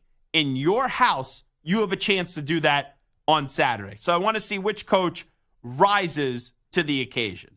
Stick with the coaching battle. We will go to Penn State and USC. Lincoln Riley. It's been a roller coaster ride this year, where how they started the season, a lot of people were like, hey, Lincoln Riley, and I've been leading this charge, is overrated. He's a good coach, not a great coach, has been to all those college football playoff games and appearances and has all those Heisman Trophy winners and finalists and has never won a college football playoff game. But then the first game of the season, bam, you beat LSU. After that, though, we've seen the wave of emotions with the inconsistency with one Lincoln Riley. So now this is a moment where people have pretty much forgot about you. You're 3-2. You're not in the top 25, where you're like off into the corner, and the filet mignon that's coming into town, the main course that's coming into town, are the Penn State Nittany Lions, where their coach, James Franklin, wins a lot of games, but he's allergic to winning the big game. So I think this is a matchup where I'd rather have Lincoln Riley's career, clearly, than James Franklin. But both of these coaches, at least Lincoln Riley has got to the big games and has got to the college football playoffs, which James Franklin hasn't. But both of these coaches in the big spots, different big spot for James Franklin compared to Lincoln Riley, they both kind of fold, and that's why I think this game will be fascinating. All right, Red River, little showdown happening. Always a ton of points, Texas and Oklahoma. For me, Texas is expected to win this game and win it going away. But for Oklahoma, I want to see the quarterbacks here. They've made the change to Michael Hawkins Jr. Quinn Ewers now for Texas is coming back. How much rust is there to knock off after being out the last few weeks with injuries? Can Michael Hawkins have that big moment? Because remember, a few years ago, when you had Red River and Caleb Williams got replaced, when Spencer Rattler was their quarterback, that was in-game, and then you had the great Caleb Williams performance. I want to see if Michael Hawkins can maybe have a little bit of a special moment. So that, to me, Ewers and Hawkins is something to watch for. Alabama, they're playing South Carolina. South Carolina is a gritty team. You got to have a bounce-back performance if you're Alabama. Because what happened last week, that was bad, really bad, up against Vanderbilt after having such a great win up against Georgia. And then finally, Ole Miss and LSU. Both of these teams, you're on life support. They've both dropped the game. I think a lot of people are out on Brian Kelly at LSU. And for Ole Miss, Lane Kiffin lost the game where it was surprising that his offense didn't show up, and they lost it because of their offense and not their defense. Their defense actually did play well up against Kentucky, and they missed the kick at the end. But I do think Ole Miss is going to win. But whoever loses this game, you could kiss goodbye your playoff chances. All righty. Stu is back. I don't see the pizza. Did you get the pizza? Oh, it's in the newsroom. It's in the newsroom. Just making sure. I was getting a little worried. No. At 4:27 p.m. Eastern time, I go, is Stu doing a hit and run on us? Is he taking the pizza and running home to his girlfriend? And then Botcher said, not Stu. Give him 5 more minutes, and he will be there. But here's the thing I'm very concerned about. You left the pizza in the newsroom unguarded. I'm watching it. I have an eye on it. It is in my sight. If you start to see all those vultures take the pizza before I open up, it'd be gone by now. And get a slice, I would be very annoyed with how much New York City pizza costs if I don't even get a slice out of this. All righty? So I'm very happy that you made it back in one piece. I was a little bit worried. Line forms to the left. Well, no, you actually could cut the entire line. You are like our senior grand poobah around here. We once had an incident where... Yes, there was an egg roll. There was a pizza incident where somebody had too many. Really? Oh, yes. I remember this. Wait, you're talking a radio guy having too much pizza? Yeah. What happened? Well, back in the day, we used to do this, and March Madness? No. Oh. Every Friday we used to do this. And When Craig was, are you talking when Craig was here or before? Well, no, before. Okay. And so at first we just used to each take a slice, sort of like happy hour. Okay, yeah. Take a slice. But then the staff. Don't be a pig. Yeah, don't be a chaza. Then the staff grew a little, so we expanded to two pies. Okay. And as I said, let's just say somebody had way more than expected. Does this person still work here? No. Can I take a guess? Sure. Behind the scenes person? No. Well, one was a little behind the scene, but like a producer. He wasn't as egregious. I'll just say that. Robbie Rosenhaus? No. Oh, okay. Definitely not. Big guy? Little guy? Medium-sized guy. James Graceffa? No. Somebody you wouldn't expect would have that kind of appetite. Stu, do you know who it is? I do. Yes. Can you give me a hint? Well, that would give it away. You have a hint, Dak, on this person? I'd have to think of a hint. He is multifaceted. How about that? Yes. Paul Rosenberg? No. Anthony Pierno? No. Huh. And the person still works here? No. Oh, they don't work here? No, do not work here. So. All right. Can I get an initial of the first name? D. Damon Amendolara? No. Oh. Getting hotter, though. I don't know if I should give it up. I don't know I think if you that's should. right, I think but it's fine. Okay, who is it? You guys can go ahead. What are you guys so afraid? Ack is very the guy afraid. doesn't work here anymore. What's he gonna do? But, it's just it might be portrayed, in a light that we the really guy ate weren't too going. much pizza. Just who is it? Who is it? As I said, it was somebody you wouldn't expect that would have that type of appetite. What's the initial of the last name? Oh, is it David Shepard? No. Oh. You can be guessing for hours. Give me the He used to initial of the host this last time slot. Oh, that's a good one. name. yeah. In this time slot? This Yes. time slot, yeah. Like 3 hosts ago, if you will. And the first initial was D? Yes. Oh, Doug Gottlieb? And you know what? Doug Gottlieb has made a lot of money in his career.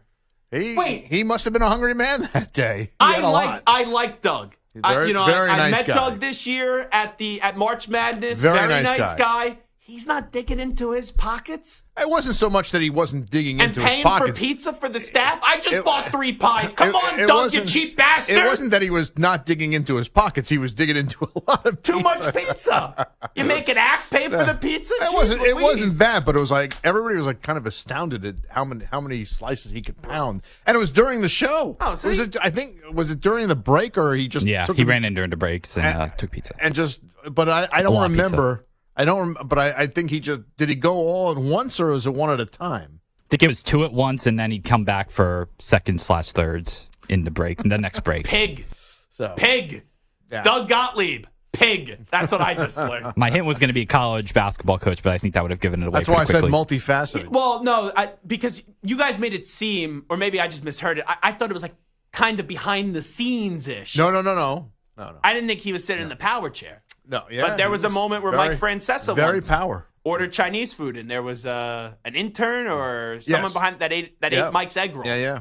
And Mike That was classic. was very unhappy that his egg roll was missing. That was classic. So, I didn't know Doug Gottlieb. He could pound them. A lot of pizza. You had 2 little pies. The guy took 3 slices. More than that. That's how you know. See, that's a thing that happens with famous people and celebrities. Sometimes they're inconsiderate of others and they don't read the room. They just eat 2 pizzas. They think it's all theirs. And then everyone else will just have to, not eat anything. I'm guessing he skipped breakfast that day. Is or Doug lunch. aware of this? He definitely knew he had a lot. Whether he knew that everybody was like, wow. Well, it's weird I don't view, even though we're like, I don't really get caught up in like the radio competition, all that. I know he's on in afternoons, but he only does a 2-hour show. I'm kind of now compelled to bring Doug on and have Doug do like, it's a college basketball spot to pump up your school. I don't know. And then just grill him on the pizza. Honestly, I don't know if Doug would remember that. Yeah, probably not. If you're taking 3-4 slices, that's something that you do Only habitually. because it's not like Pig. It's not like the day I had all that pizza. I think it was like another moment to him. Yeah. So I think if you asked him about it, he may vaguely recall it, but at best it would be like, Oh, yeah, I probably had a couple slices that day. It would just, All right, well, come on back with the news brief. It is the Zach Gelb Show on the Infinity Sports Network. Maybe I'll go take 4 slices of pizza. There you go. Now. Keep going. Here he is, the Act Man, Rich Ackerman. Infinity Sports Network Sports Flash. Well, Russell Wilson is finally off the injury report for the Steelers and is in line to make his debut, but as the backup to Justin Fields this weekend, while Dallas will be without linebacker Eric Kendricks. Jonathan Taylor sits out again for the Colts, but Anthony Richardson is only questionable and expected to play against the Titans, who will have their quarterback, Will Levis, despite suffering a shoulder injury last week. Giants rookie wideout Malik Neighbors will miss a second straight game due to a concussion. And one game in the top 25 tonight in college football as Utah goes for its 5th win at Arizona State. Utes quarterback Cam Rising expects to be back after battling yet another injury, this time to his hand. Head coach Kyle Whittingham also expects to battle the temperatures tonight. It's going to be hot, which is nothing new to us. We've had a few hot games this year, and so I think 97 at kick is what it's projected to be, but same for both teams, just like always. So we'll just be able to, or have to handle that. Game 5 in the National League Championship Series tonight between the Padres and Dodgers in L.A., while tomorrow's deciding game between the Tigers and Guardians in Cleveland has been moved up to 1 p.m. Eastern Time due to bad weather expected later in the day. I'm Rich Ackerman.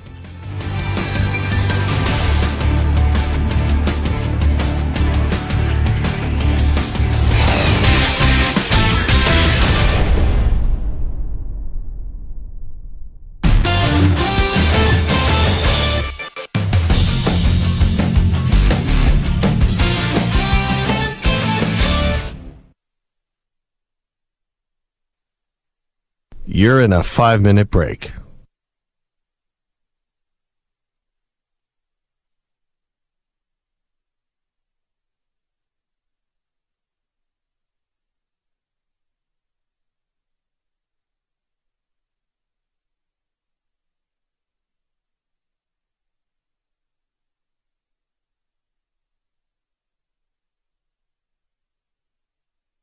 Four minutes, 30 seconds remaining.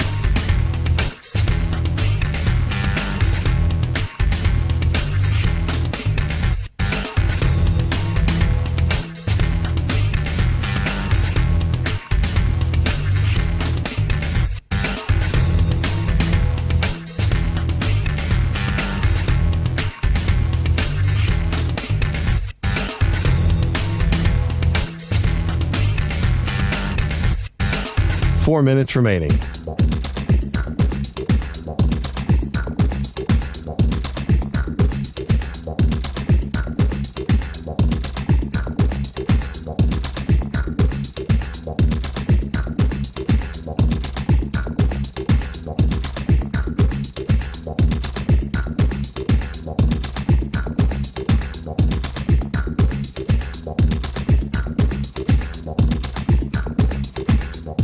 Three minutes, 30 seconds remaining.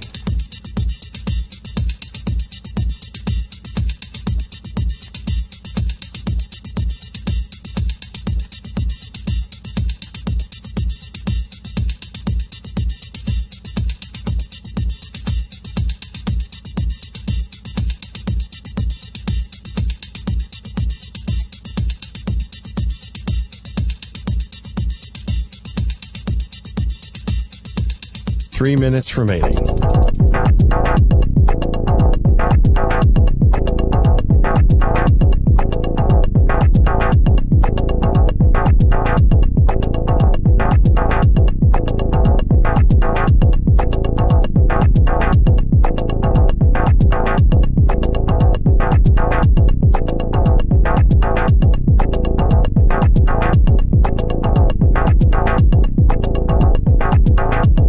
Two minutes, 30 seconds remaining.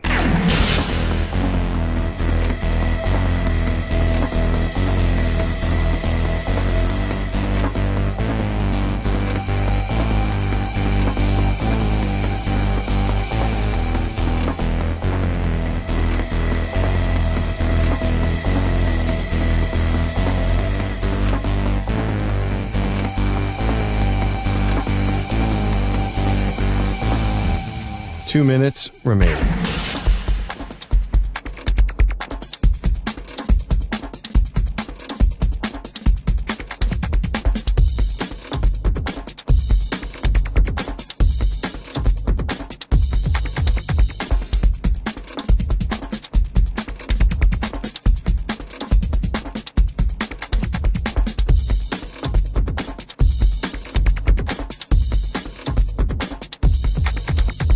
1 minute, 30 seconds remaining.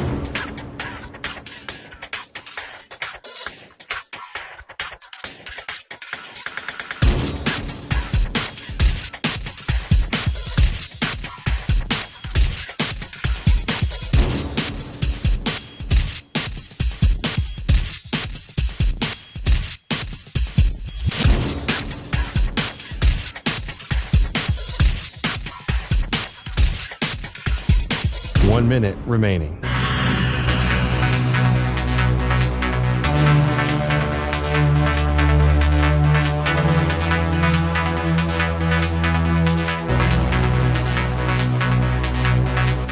Forty-five seconds remaining.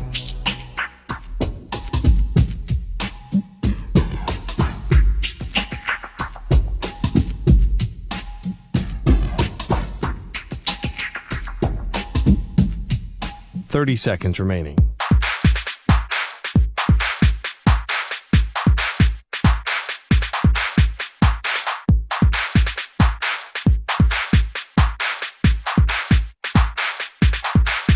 Fifteen seconds.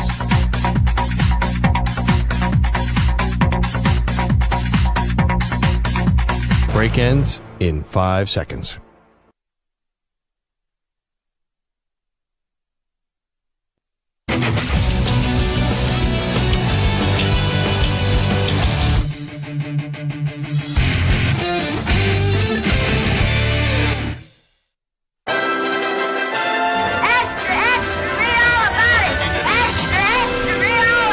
Time for your daily news brief. We get you caught up on the rumors, reports, and reconnaissance from the day in sports.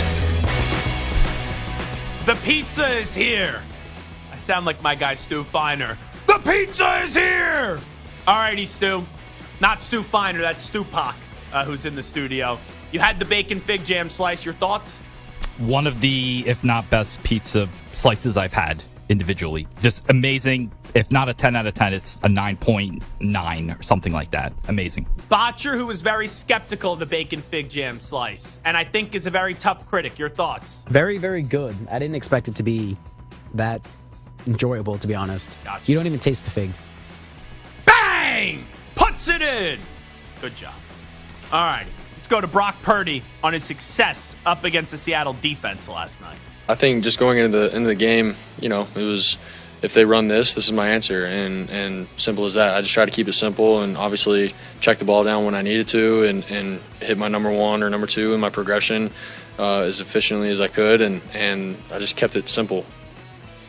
Just keep it simple, stupid, right? As I used to say in school. Brock Purdy's a professional quarterback, and I think he needs to start getting more national praise. And a performance like that will do so. But you know how the dealio is with the 49ers. Until he wins a Super Bowl, people are always going to look at the 49ers and try to pick them apart. Let's go to Jaden Daniels. Big matchup this weekend. Lamar Jackson going up against Jaden Daniels. A lot of people compare Jaden Daniels and Lamar Jackson. Jaden Daniels says he doesn't want to be compared to any other QB. I'll say for me, it's kind of just, go out there and it's trying to be unique and trying to be not really different from everybody. Appreciate what they could do, because you always learn stuff from other quarterbacks within the league. I'm not closed-minded. I always want to be able to grow, but at the end of the day, I want to be known as Jaden Daniels and not the next such and such. Yeah, I understand that's an awkward spot for him, but it's done in a complimentary way. It's not like they're comparing you to some NFL bust or something. They're comparing you to a guy that's won 2 NFL MVPs. Let's go to Joe Burrow. He said they're not a championship team right now. Well, Joe, what needs to change for the Bengals to get back into the circle of trust and be a championship contender? You mentioned Sunday, Joe, that this team right now isn't at a championship level. What do you think needs to improve the most for you guys to get to where you want to go? Everything. Everything. Just everything. He's not wrong. The team stinks right now. Here is Chris Carter on the Purple Persuasion podcast. He ranks his top 5 Vikings wide receivers ever. Okay, let's listen up. All-time wide receivers in Vikings history. In order: Jake Reed, number 5. I'm going to go with Anthony Carter, number 4. I'm going to go with Randy Moss, number 3. I'm going to go with a dude named Chris Carter, number 2. And they got a dude playing for their team now that is the number 1 dude. Wow. Now, I am like one of the biggest Justin Jefferson's fans ever. But how Okay, Chris puts himself in front of Randy. Randy, to me, right now, Stu, still has to be one. Like, Justin Jefferson, what he's done has been ridiculous, but he's got to do more than what he's done. And that's a serious, serious take from Chris Carter.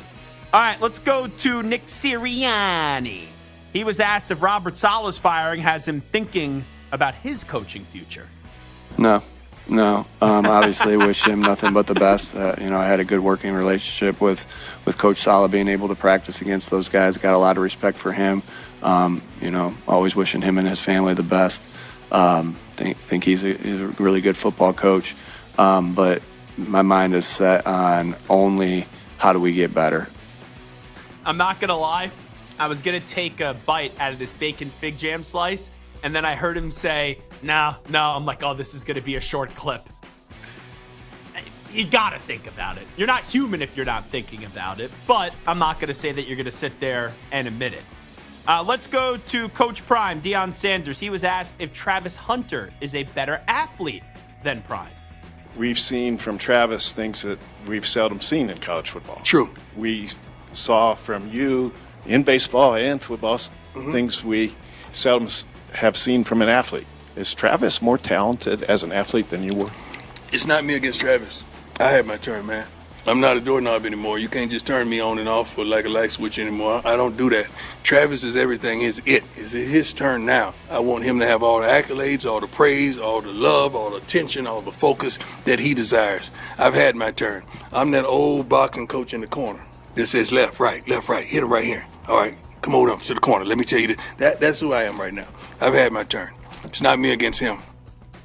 That is a masterclass by Coach Prime, because he would say himself, but when he doesn't want to answer a question, he always uses like a comparison or an analogy that it's like, oh, I've never heard any. What do you say? That's like a doorknob? What was the exact line, Botcher? No idea. Play it again real quickly. See if you could pick it up from just his response, not the 10-minute question that was basically asked. Things we seldom have seen from an athlete. Is Travis more talented as an athlete than you were? It's not me against Travis. I had my turn, man. I'm not a doorknob anymore. You can't just turn me on and off with like a light switch anymore. I don't do that. Travis is everything. All right, we're good. I like that. That got me chuckling. All righty, here is Ryan Day on the importance of this game for Ohio State up against the Ducks of Oregon. This game means a lot to all of us. We want to, everybody wants to be right. So, you're going to have everybody's best, and we're going to be competitive, and we're going to grind and practice, and that's the way it should be.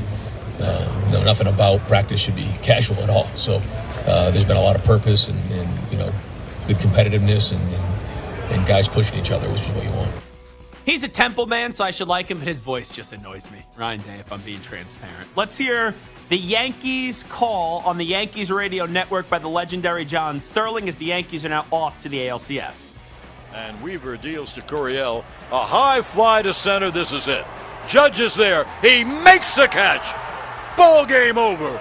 American League Division Series over. Yankees win. The Yankees win.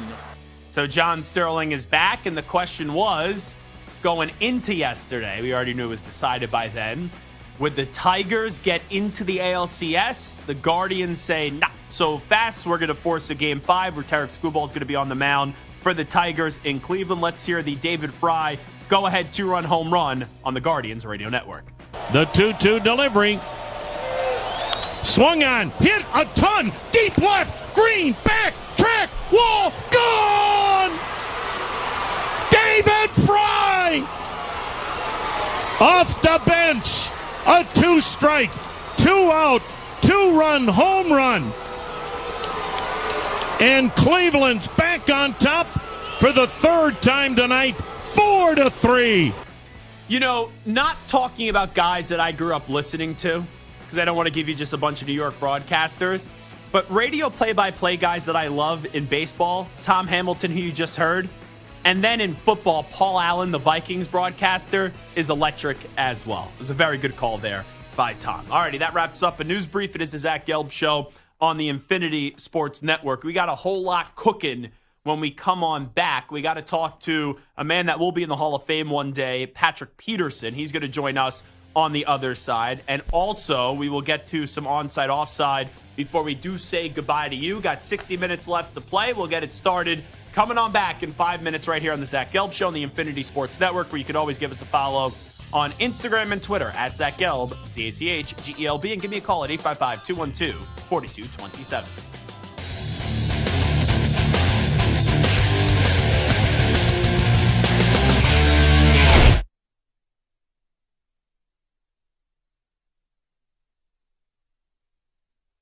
You're in a 5-minute break.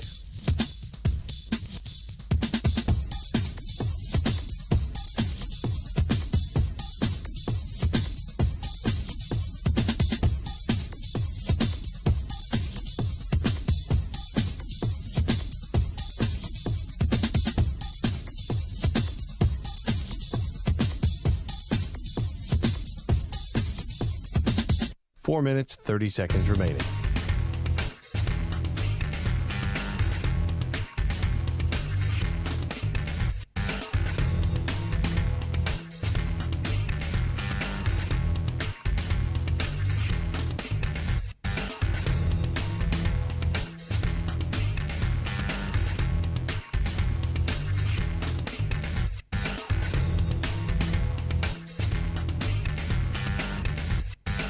Four minutes remaining.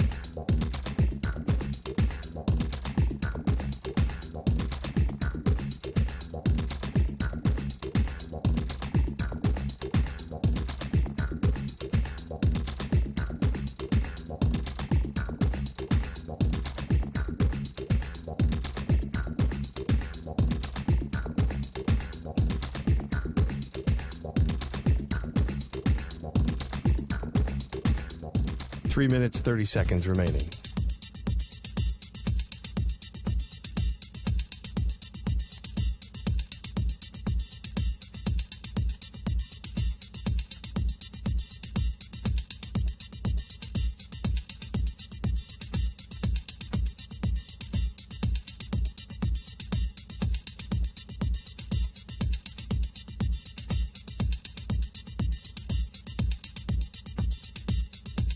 Three minutes remaining.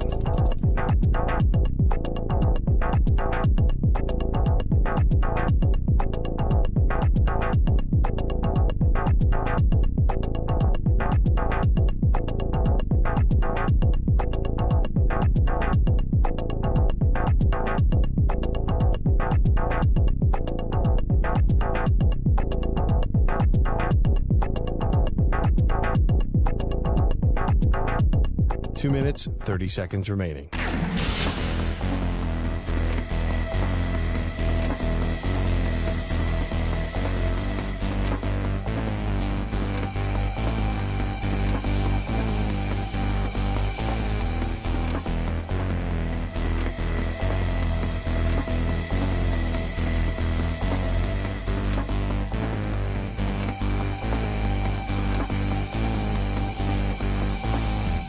Two minutes remaining.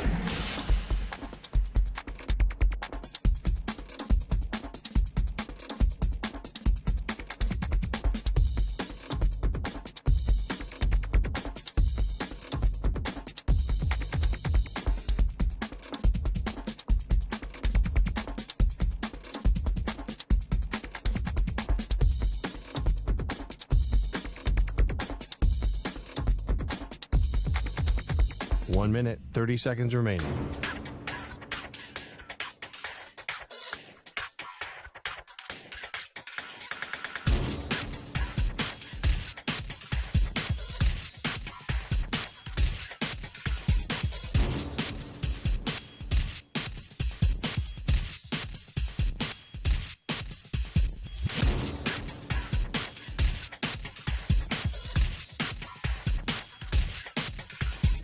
One minute remaining.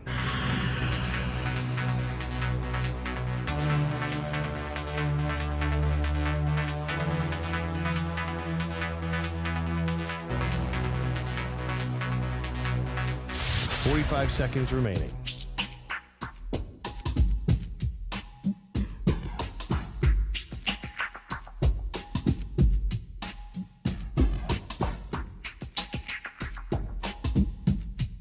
30 seconds remaining.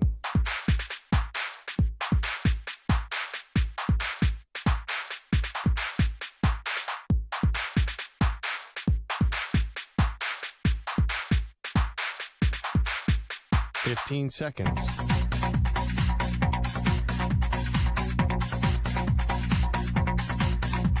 Break ends in 5 seconds.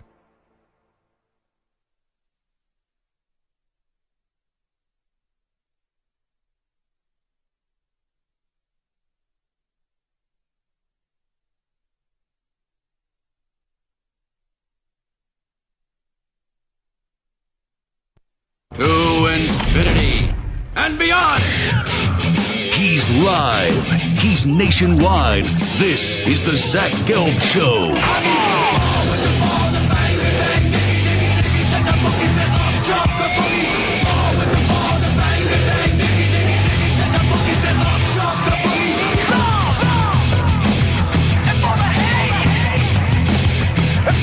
Here's your host, Zach Gelb. Alrighty, rocking and rolling. Hour number 3 of our radio program. It is the Zach Gelb Show on the Infinity Sports Network. We're now joined by a man who will be in the Pro Football Hall of Fame when he is eligible. And that, of course, is now Odyssey NFL insider Patrick Peterson, who is the host of the Odyssey original podcast, First and Pod. Insider calls are brought to you by Hellman's Real Mayonnaise. Mayo Game Day, be delicious. Patrick Peterson here with us. Pat, appreciate the time. How you been, my man? Man, I've been doing great, Zach. And yourself? I've been fantastic. Can't complain. Let me start you off with the team that you last played for, and that's the Steelers. They had this whole conversation. When do you put Russell Wilson back on the field? I kind of been approaching it that I want to keep on seeing Justin Fields play, but I feel like Mike Tomlin is inevitably going to go back to Russell Wilson at some point. Give me your analysis on the Steelers quarterback controversy. I think at some point, Coach is going to go back to Russell, just depending on what happens, this week and moving forward. This is the first week that Russell was able to participate in, full participate in practice. So that's a sign that he's getting much healthier than he has been. But, it's kind of hard for Justin, not to continue to be the starting quarterback if he's winning ball games. So you don't never want to take the football out of a hot hand. But Coach is one of the best to do it. He knows when the proper time is, if it is the proper time to make a quarterback change. He's been doing that for the last 5-6 years, with the quarterback room. So he's familiar with the situation. I trust that he'll make the right decision for his football team to help those guys go out there and continue to compete. When I look at the AFC North, I know the record may not indicate it, but I do think the Ravens are the best team in that division. Yep. As a defensive player, and you being a great defensive player in this league, a 3-time first-team All-Pro, an All-Decade team member, how would you even approach the Baltimore Ravens right now with what Lamar and Derrick Henry are doing? Man, it's so tough right now because Lamar is starting to become a much more efficient passer. We already know what he can do with his legs, so he's a monster in himself, and now you're adding another future Hall of Famer to their roster at the running back position in Derrick Henry, and now he's the leading rusher in the NFL, which he has been, during the last couple seasons throughout the NFL season. So it's hard to game plan for those guys, man. The only thing that you got to hope for is that they have an off day. They have an off day, and their shoelaces are a little loose and not tied up correctly to where they can, run the ball all over the yard. Their offense is almost unstoppable at this point because they have such an efficient run game, and that just opens up that play action passing game for them to get those receivers down the field. So at this point, the way the Baltimore Ravens are playing right now, I know the record don't, pretty much reflect that, but they are playing like the best team in football. And I know the Kansas City Chiefs are undefeated, but they are playing like the last 2 weeks, they're playing like the best best team in the NFL right now. And right now, if I'm Lamar Jackson, I'm not letting any stone go unturned. I'm getting into Harbaugh's office, the GM's office as well, and I'm saying, go get me a number 1 wide receiver, go get me Devontae Adams. And if I'm Devontae Adams, Patrick Peterson, I'd much rather go to Baltimore right now than the mess that is the New York Jets.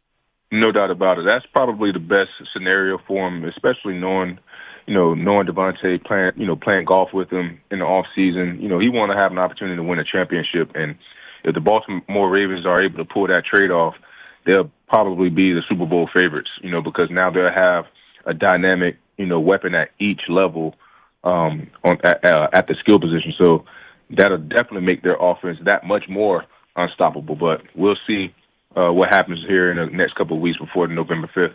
Yeah, and I follow you on Instagram, so I see you're getting out on the links a lot when the weather's still nice. How's your golf game been going? My golf game has been going great, Zach. It's getting right back in the shape of form before I had my kids. So I'm trending down right now. I started about at a 5 before right when I got out of the season. I'm about at a 3 right now. So I'm trending in the right direction, Zach. Wow. You make that seem so effortlessly. Like you have a 5 and a 3 hand. I would love to be able to do something like that. I can't even if I'm not 5 over through the first 2 holes, I'm extremely happy, Patrick Peterson. So how about your future? All right, it's one thing to not be there for training camp. It's one thing to not be there for the first few weeks of the regular season. Are you definitely done if a team Minnesota calls you and say, hey, Pat, you want to join us for the second half of the season? Is this done with the NFL, or are you still leaving the book open? Man, I'm still leaving the book open, Zach. I'm still training. I'm still working out because, my mind is still in it. It's not like I cannot physically, play or I feel like I can't physically give my best. I feel like I still have, enough in the tank to help a team win. But, that decision is out of my hands, so for the most part, I'm doing everything that I need to do just in case the phone do ring. So Kansas City, Minnesota, Detroit, Baltimore. I need these teams listed and give Patrick a call is what I'm hearing. Exactly. Patrick Peterson here with us. How about the Eagles? They're coming off a bye week. It seems like the coach and the quarterback tried to get on the same page during the bye week and have some conversations. That's a team that has a lot of talent, Patrick Peterson, but right now I feel like they have a team chemistry problem. Yeah, I definitely see the team chemistry problem, and just Jalen is not playing, Jalen football. He's kind of, trending into what we saw towards the back half of last season, as far as, turning the ball over, missing throws, and that's what we've been seeing, for the most part, the last 2 weeks of the season. So hopefully during this bye week, they're able to, flush out all of those mistakes, flush out all of those mishaps, and get back to winning football. Because, like you said, the Philadelphia Eagles is a very, very talented football team. They're just not playing like it. And I know injuries have they suffered some injuries in the receiver room, on the offensive line, in the back end a little bit as well, with a new defensive coordinator. So there's a lot of new pieces on the defensive side of the ball. But I feel like this bye week, with the talent that they have, they really took advantage of it, and hopefully they can hit this second half of the season rolling. What are you going on a trip? You got the private jet around? I hear something in the background. I know you have the bankroll to be able to fly private. No, I'm just on a birthday trip right now with my wife. Her birthday's tomorrow, so had to step away for a little bit to talk with you for a little bit, Zach. Well, why the heck are you talking to me if it's your wife's birthday? What are we doing? That's not a smart decision. Hey, this might be my new job. So I gotta continue getting my reps. Yeah, that is true. Patrick Peterson here with us. I'll let you run in a few moments. How about Detroit and Dallas? This is a huge spot for Dallas. They've been terrible at home, and the Lions, I think right now they're the best team in the NFC. How do you see that game playing out on Sunday? Yeah, this is kind of a revenge game for the Detroit Lions. They felt like they let one slip away. Well, the refs let one slip away from them I think that was Thanksgiving, I believe, down in Dallas. So this is going to be a huge game for both teams, because Dallas is kind of struggling at home right now. Detroit is trying to reclaim, what they feel that is theirs, which is the NFC. Right now, so it's going to be a great game. A lot is at stake. I believe the Detroit Lions is going to come out on top. Just every time you want to give that inch of hope, and it's a big game for the Cowboys, it just always seem to let you down. So I like the Detroit Lions just because I think it's going to be a revenge game for them, and they're going to give it all they got to remind the Dallas Cowboys that they got away with one last year. So I know the Vikings, they haven't lost the game yet. The Commanders are hot to start the year. Eagles, like we said, have been up and down. Do you feel like Detroit and San Francisco, those are still the two best teams in the NFC, or you go elsewhere? Who are the two best teams in the NFC, in your opinion? The two best teams in the NFC is Minnesota and San Francisco, in my opinion. Just because what Minnesota's been able to do on all three phases, the defense is playing lights out. Sam Darnold is playing at an MVP level, and the special teams has been, just as consistent as the other two units. And San Francisco, they're just beat up right now with the injury bug as well and not finishing games. But this pretty much the way they're starting the season now has been San Francisco MO. Starting the season off slow and pretty much finishing off strong. So, in my opinion, the best two teams in the NFC is the Minnesota Vikings and the San Francisco 49ers. Yeah, and I look at Minnesota. I know everyone talks about Kevin O'Connell, and probably Brian Flores won't get another head coaching job in this league. He should. Which is crazy. Because of the lawsuit and all that stuff. And, the Tua situation, I think both parties were at fault to some extent. But, man, Flores, what he's been able to do with that defense has been really impressive. No doubt about it. And the way he's been able to confuse the league's top quarterbacks. Aaron Rodgers threw three interceptions, 2 in the first half, something that's never happened. C.J. Stroud had probably one of the worst games of his career. Brock Purdy didn't perform well. So all the top teams, he pretty much put a stamp on that game with his defense, and the offense just, pretty much racked up points. So what that defense has been able to do on a week in and week out basis has just been remarkable. And it also have been fun to watch. See Gilmore still out there making plays. Byron Murphy, who I played with in Arizona, out there making plays. Harrison Smith still flying around. Harrison Phillips being an anchor for the defensive line.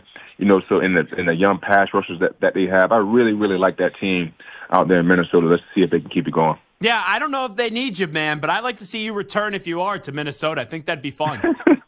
Oh yeah, I would like to be there too, man. I know it. I love the coaching staff there. Me and Coach Kevin had the opportunity to build a solid relationship over the 9 months that I was with him. And it's just a great feel and a great organization to be around, great guys to be around and show up to go to work with every day. Insider calls are brought to you by Hellman's Real Mayonnaise. You can purchase Hellman's at your local Walmart, Kroger, or grocery store to add extra deliciousness and creamy flavor to your game day dishes this football season. Before we get you on out of here, Bills and the Jets. You take a look at the Jets. They fired their coach, Robert Saleh. Ulbricht's going to take over. Nathaniel Hackett's been demoted. He's not going to be calling the plays. Is there any optimism here for the Jets, or is this just a bad offensive line, a quarterback looking like he's 40 on one leg, and this team's just not going to meet what people thought they could do this year? Yeah, I don't think the team is going to meet what people thought they were going to do. They can't protect Aaron Rodgers. We all see that he can still spin it, but if he can't protect him, he can't get the ball to his receivers. They're missing the number 2 receiver. The running game is not, really, opening up the passing lanes behind the linebackers for Aaron. So it just, to me, it just seemed like a inevitable situation that's going to get better. But the thing I will say is Aaron, he's one of those guys when his back is against the wall, he always finds a way to, push the crowd away from him. So it's going to be interesting to see how this all plays out, but I don't think that, that the Jets are going to make any improvement by the coaching changes and, demoting Nathaniel Hackett from the play call. And just going to be, to me, it's going to be too much uncertainty and trying to get back on the same page. But we'll see. That's Odyssey NFL insider Patrick Peterson, host of Odyssey original podcast First and Pod with my guy Andrew Filipponi. I was on that pod for about a week, and then they were like, all right, Patrick Peterson's ready to go to be a star, so we'll say goodbye to Zach. Insider calls are brought to you by Hellman's Real Mayonnaise. Mayo game day, be delicious. Do me a favor, because you're a friend. Next time it's your wife's birthday, don't come on with us, all right? Hey, so just do this for me. Just say happy birthday, Antonique. First name again? Antonique. Oh, Antonique. Happy birthday, Antonique. Thank you. You got it. And you know what? Right, Pat P is the man. The absolute man. He's the best. Have a lot of fun wherever you guys are. Appreciate it. Yes, Thanks sir, so will much. do. There he is. Pat Peterson joining us on the Zach Gelb Show on the Infinity Sports Network. All righty. Fun stuff with him. Yeah, so they were having him behind the scenes, like lined up to do this podcast with Andrew Filipponi. And I filled in on this podcast before. So they said, hey, can you do it for a week? We don't know if we're going to get the contract done. We know he's going to eventually do it. And then they got the contract done. Like, oh, I already told you could do a week. So it was me, and it was Andrew Filipponi and Patrick Peterson. And we had some good laughs, both on the pod and then off the pod as well. So, all righty, fun stuff there. It is the Zach Gelb Show on the Infinity Sports Network. We will come on back with a little onside, offside after these short messages. You're in a 5-minute break.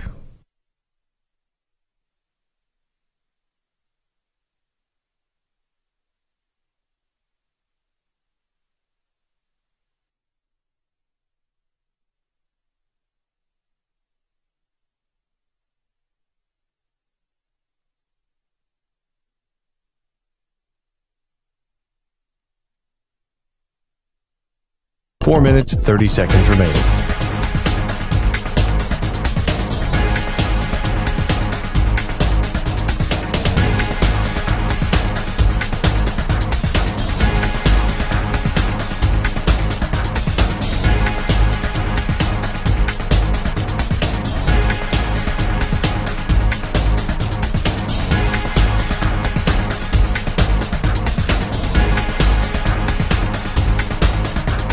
Four minutes remaining.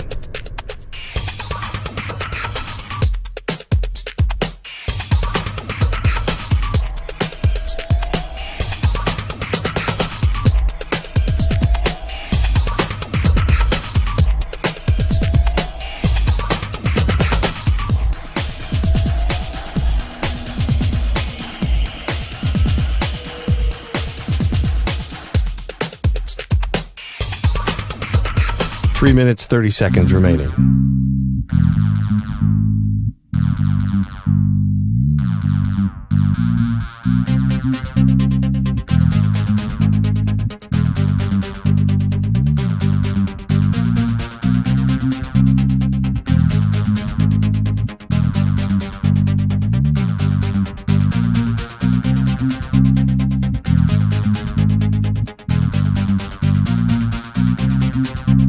Three minutes remaining.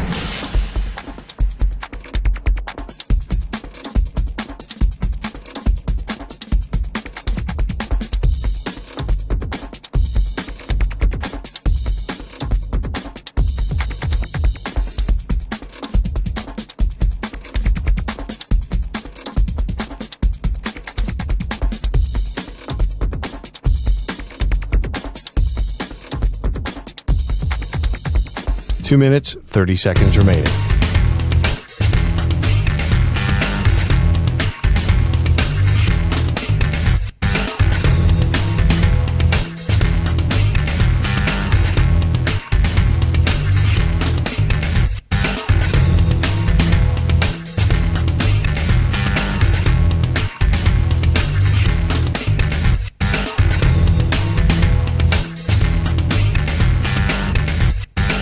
Two minutes remaining.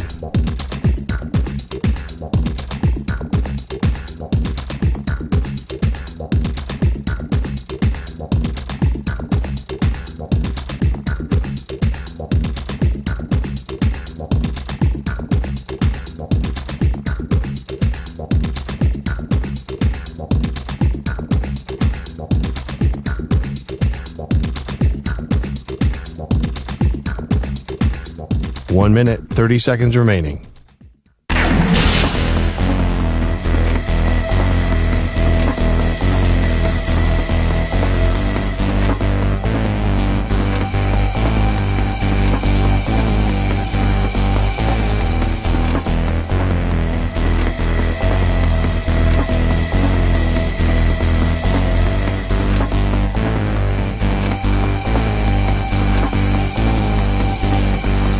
One minute remaining.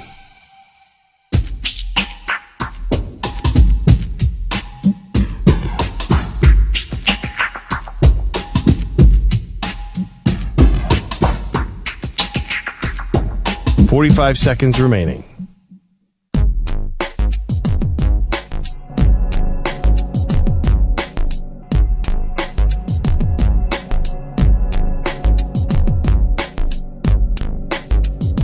30 seconds remaining.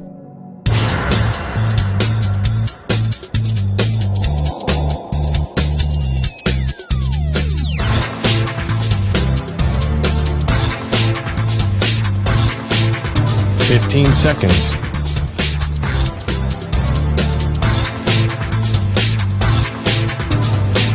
Break ends in 5 seconds.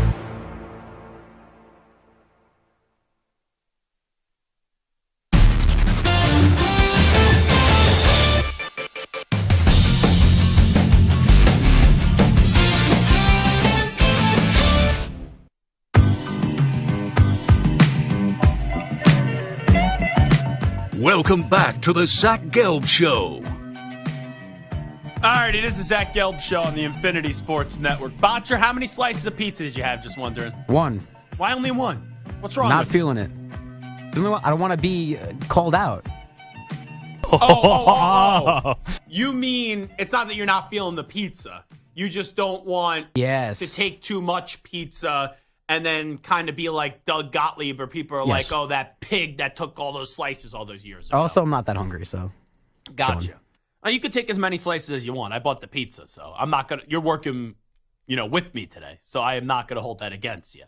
Also, it was going like flies. It was like half gone by the time I got out there after the first break. Oh, geez. Well, I have a follow-up question, which I won't get to yet, but then it may be an irrelevant follow-up question. I'll get to that in a second. Stu, how many slices? I had 2. 2. How many slices do you usually go with? That was my follow-up question. Will you have a third slice? I'm good. I'm pretty full. They're pretty filling pieces of pizza. Botcher, how many slices growing up as a kid you used to pound? It was 1, and then if there's like one left of like an hour or 2, you take another one. Maybe 3 if it's like a plain pizza. Wait. Were you like an emaciated kid growing up, Botcher? No. 1 slice of pizza? Well, I didn't want to take 2. No. I mean, normally when you were growing up as a kid, I would take 1. Only 1 slice of pizza? 1. And then if there was like extra after like everybody else got theirs, and sometimes seconds, I get 2. So when I was an intern for Angelo Cataldi on Sports Radio 94 WIP, they asked this question.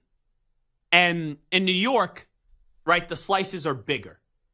So I don't think they understood this. And I lived in Philadelphia, but the slices are smaller. So I said I only had 2 slices of pizza. And they were like looking at me like they called my mother cheap. They were like, oh, what, you couldn't get another pie? Angela would say. And they were, even Rhea Hughes was attacking my mother. And I love everyone at WIP and the people that I got to intern for.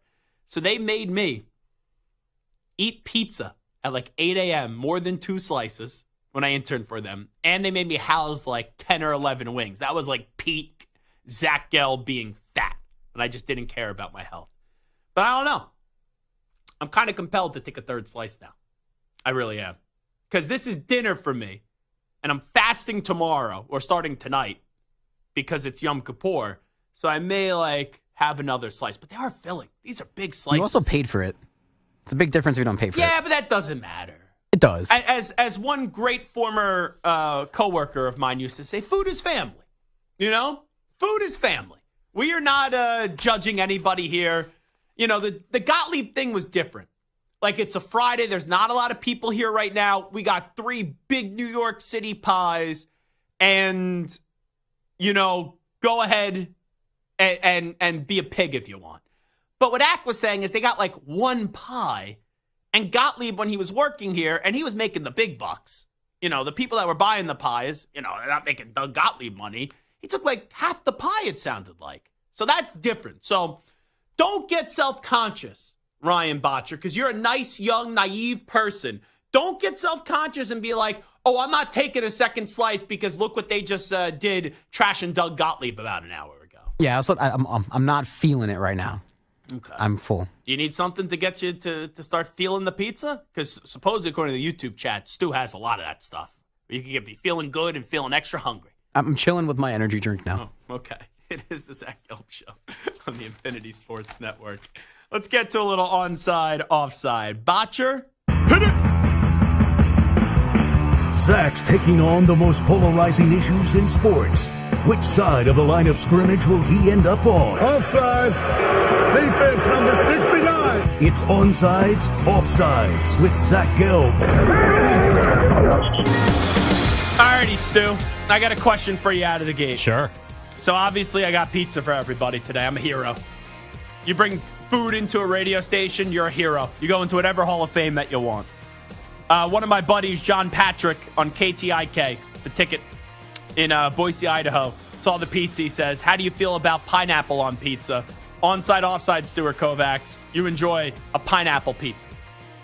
The caveat I will say is if it's like a Domino's type of, not true, authentic pizza, I am fine with it. But if it's like a regular, like New York style pizza, offsides. Offside.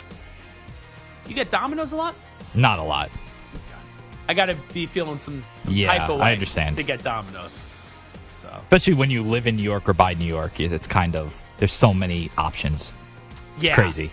If I am in a area that has bad pizza and I'm feeling some type of way, I could do Domino's. I don't even remember the last, and maybe college, the last time that I've had Domino's. Talking about a long, long time ago. Alrighty, what do we got cooking here?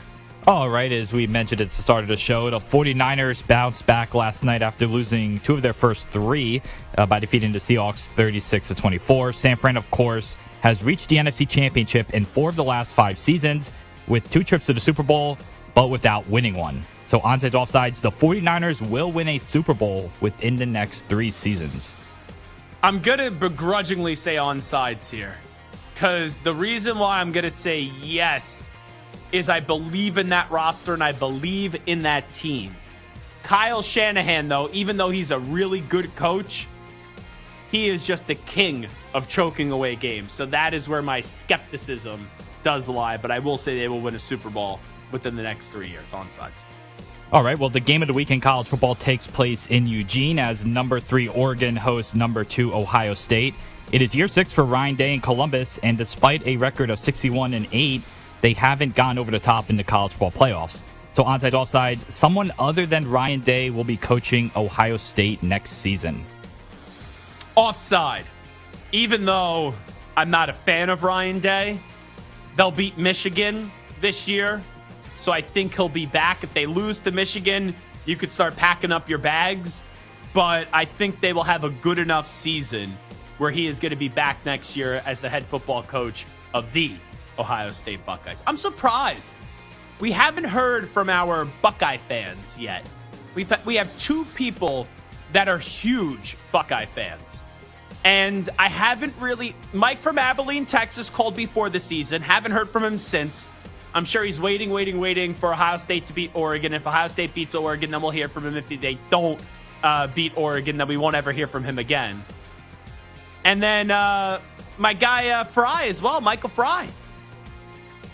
I think he was just so beaten down from last year. Michael Fry has gone into hiding, and he will not emerge out of wherever he's living right now, whatever cave he's in, until Ohio State gets a national championship, because we smacked him around a lot last year after telling him that Michigan was going to beat Ohio State all season. So he was supposed to meet me at the Michigan-Ohio State game, but when you got into the stadium at the Big House, you had no cell service. So there's no way for me to link up with him. So I did apologize to him about that. All right, next question. Offside. All right, with the season that Sam Darnold is having in Minnesota, one would think that he is the clear-cut favorite for the Comeback Player of the Year award. Wait, did I say offside for that last question? You did. Okay, gotcha. Someone other than Ryan Day will be coaching Ohio. Yeah, I think Ryan Day's going to be the coach. Gotcha. I read that as if I was going to answer it on sides thinking Ryan Day's going to be the coach next year. That was See, I already had enough pizza. That's it. And now my brain is shutting down because when I have dinner on a Friday, my brain just shuts down after a long week of work. So I don't usually eat during the show. So now I'm totally going to dog the rest of the show. I'm going to be a horrible host, and I'm distracted because my gut is filled with pizza right now. So let's continue. With the season that Sam Darnold is having in Minnesota, one would think that he is the clear-cut favorite for the Comeback Player of the Year award.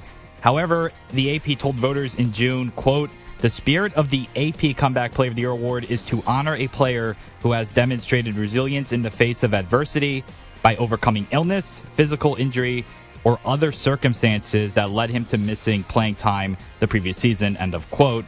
Darnold, of course, doesn't really fall under that umbrella. So onsides, offsides, you agree with the AP that the Comeback Player of the Year should go to someone coming back from a serious injury? Now, I think we are kind of responsible for this rule change, because we had Joe Flacco on, and the clip did like 1 million views where Joe was like, "What did I come back from? I don't want to win the award. I came back from what? Coming off the couch and playing football? Like, that's what he said on this show. And then the clip resurfaced once he won the Comeback Player of the Year award over Damar Hamlin, who nearly died in a football field and then came back and didn't win the award. So I think we are responsible, from what Joe Flacco said on this show, for why they made this rule change. But the rule change is stupid. Even though I thought Damar Hamlin should have won Comeback Player of the Year, and yes, I understand he didn't have a good season last year, but when you nearly die and you're still able to play football, you deserve the award. Now, with that being said, the season he's having this year on the field is pretty damn special in terms of what he's doing and the production that he is providing. But in this case, you agree with the AP that the Comeback Player of the Year award should go to someone coming back from a serious injury? Offside. Like, Sam Darnold's career was overdone. He was a bust. He was a backup quarterback. Now, who knows how long he could be the starting quarterback for the Minnesota Vikings. I know they just drafted J.J. McCarthy. He could be the starting quarterback next year if this is a really special season. By the way, Stu, you wrote in this question, you agree with the AP that the comeback, and then you abbreviated Player of the Year as POTY. When I was reading it quickly, I almost said comeback potty. I almost went real quickly there. So even though there'd be an extra T in potty, I believe. Right, Bocce? You're smart. Yes. It'll be 2 T's. Yeah. Mm-hmm. All righty. All right, well, Coach Prime has Colorado at 4-1 now, heading into a big matchup with number 18 Kansas State late tomorrow night. According to ESPN's All-State Playoff Predictor, they currently have a 12% chance of making the college football playoffs, and that rises to 21% if they come out victorious this weekend. So onsides, offsides, Colorado will make the college football playoffs this season. The college football playoff? That's right. Playoffs? You kidding me? I just hope we can win a game. Colorado's better than what people thought, including yours truly. I do think they will be a bowl team. This is a huge, huge matchup this weekend against Kansas State. But to say they'll make the college football playoff, yeah, that's a no for me, dog. I can't go there. Offside. Offside. Before signing with the Bucs in 2020, Tom Brady had many suitors, including the Bears. And now Chicago owner George McCaskey confirmed the team's interest in the future Hall of Famer this past week. That seems like ancient history at this point, but I do remember we were interested in pursuing him. Didn't work out for us, worked out great for him. Yeah. What was the energy level surrounding that? Well, anytime you're in a situation like that, you're not putting all of your eggs in one basket, so you're looking at alternatives. It's the same in free agency. It's the same in the draft. You know, if the person you're targeting isn't available, you want to make sure that you've done your due diligence on all other options. So that was one option. Now, onsides, offsides, Tom Brady would have won a Super Bowl with the Bears if he decided to go there instead of Tampa. That's once again a no for me, dog. He would have had them as a playoff team. Maybe could have won a playoff game. But even Tom Brady couldn't deliver a Super Bowl for the Bears with the way that roster was constructed. And I know there's like a Brady tax that would have happened because other players would have joined him. I'm fully cognizant of that. So there's a little Brady curve there. But no, I do not think he would have won a Super Bowl if he elected to go to the Bears. Offside. Last season was the first time that the NFL used flex scheduling to change a Monday Night Football matchup as they dumped Chiefs-Patriots and replaced it with Eagles-Seahawks in Week 15. That was when I knew my football team. Like, I knew my football team was kind of fallen and beaten down. But when they got flexed out of a primetime game, especially when it was going up against the Chiefs, that's when I knew that the Patriots were really, really, really in the pit of misery. Everyone should have sympathy for me, by the way. Of course. They only won 6 championships, right? Only 6. Now I know what being a regular football fan is. But I get excited this weekend with Drake May coming on back and actually getting his start to his career until the offensive line gets him killed. But go ahead. So the league is currently allowed to flex Monday Night Football games after Week 12. And Troy Aikman revealed in a recent appearance on Part of My Take that the league is looking to change out the Week 13 matchup between the Broncos and Browns.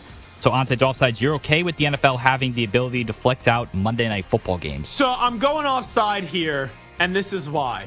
And I understand the NFL doesn't give a rat's ass about the fan. They only care about money and their TV partners.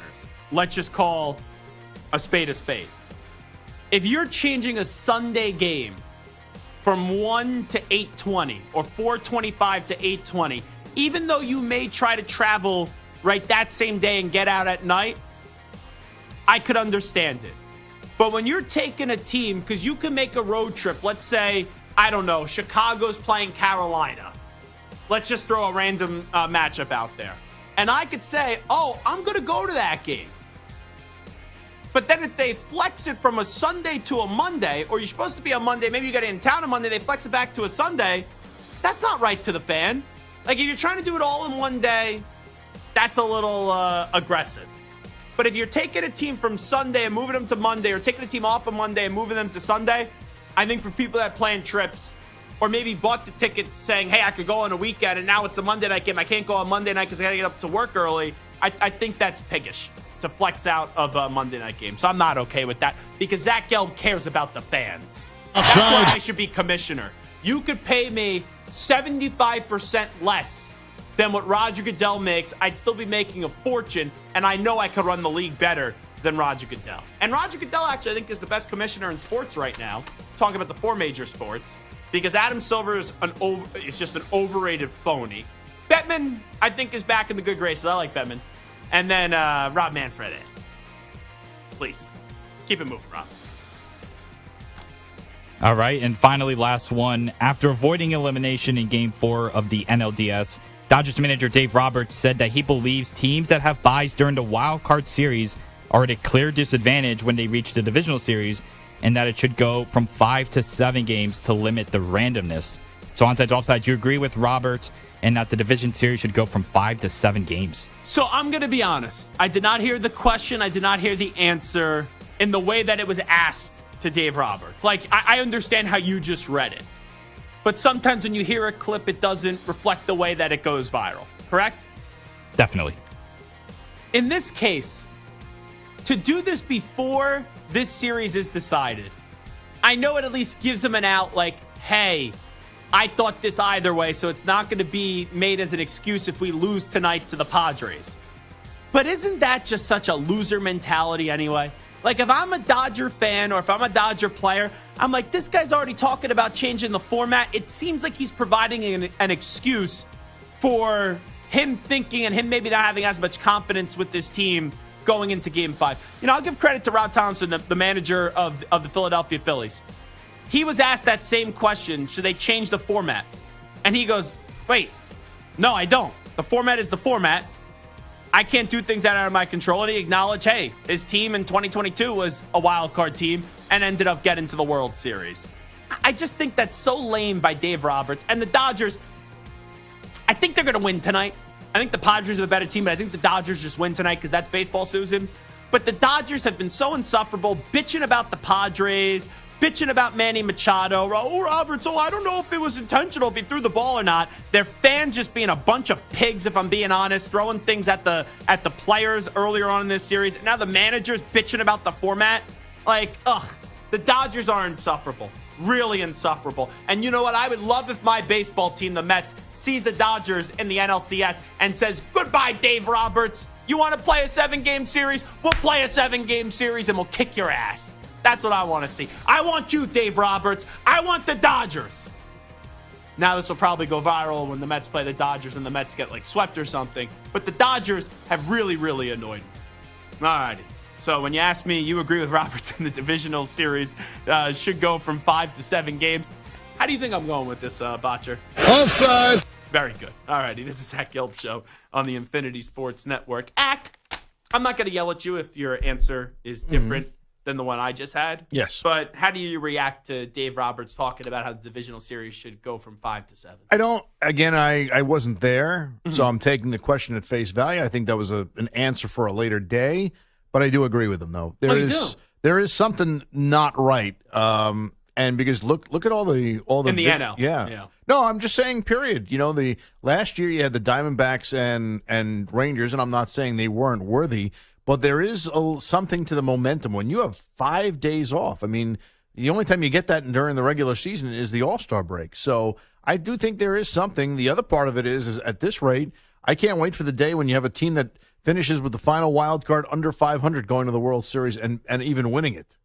That would really be something. Think about that. 80 and 82, they squeak in because it's a bad year for baseball, and they win the World Series. Yeah, and we've seen teams go on runs like the Diamondbacks and the Phillies, but I don't know how I didn't you do like it. adding the extra team, to be clear. Yeah. I was fine with the one game playoff for the 2 wild card spots. Yep. But it's worked. The postseason in baseball has been phenomenal. Yeah, I mean, it's definitely been a good story, but it also I do think that it penalizes You know what? some of your division. You would winners. actually be a good sports commissioner. Well, I'll take the $44 million. Not even $4 million you take. That too, but You know you got to what? negotiate those deals. That's not up my alley. Ack and Gelb. What sport do we want to run together? I don't know. Major League Baseball? NFL? Nah, we got to get a wintertime sport so it's easier during the summer. No. Smart. So then are we? This way we can go watch the Mets. Yes. So do we run hockey? I know it ends in June. We'll take hockey. Yeah, sure. I don't want to throw Bedman out there. I would love to replace Silver. Okay. He's the newest guy on the block. I've been out on Silver before I could ever get I'm in. just saying he's the on newest Adam guy on Silver. the block, though. So yeah, I don't know. And the youngest. I think. We could just get rid of him. He looks like an alien too. By the way. He does not look like a human being. He looks like an alien. I'm not exactly Brad Pitt, so I can't go there. Yeah, I agree. All righty, I'll shut What do you up. mean you agree? No, I'm saying I agree with what you said, and I meant that more so. Yes, I'm not Brad Pitt either. yes. Okay. Okay. So I am better looking though than Adam Silver. Though. I can guarantee you that. Okay. All righty, let's take Of the three of us, he's the one that's married. So. And his wife is a wonderful person too. Oh, you know his wife? Yes. You guys used to have a fling or something? No. His wife is the sister-in-law of Tom Cavanaugh, who used to be. He was on The Flash. He had series Ed years ago. Wow. Yeah, and his wife, his wife and Adam Silver's wife are sisters, and they look exactly alike, even though they're several years apart. No. To the point where I once said hello to the other one day, and she just kept walking, and I'm like, that's odd. You're like, very rude. And then I realized that it was the other, not me. So. Gotcha. Yes. Ack always has a good random fact. There you go. You should start giving us like random facts each and every Friday. I'll do my best. Fun Fact Friday with Richard Ackerman. There you Anyway, we don't want to ask him to do too much, so let's just get the update in. Infinity Sports Network Sports Flash. Well, good news for the Chargers is Justin Herbert is finally off the injured list, and he will start on Sunday. But Gus Edwards is out against the Broncos. Joey Bosa and Rashawn Slater are both questionable. Russell Wilson will be in a Steeler uniform for the first time, but as of now, he will be the backup to Justin Fields. Jonathan Taylor out again for the Colts, while Anthony Richardson is expected to go against the Titans, who will have Will Levis. He starts despite a shoulder injury suffered last week. Giants rookie wide receiver Malik Neighbors is out with a concussion, missing his second straight game.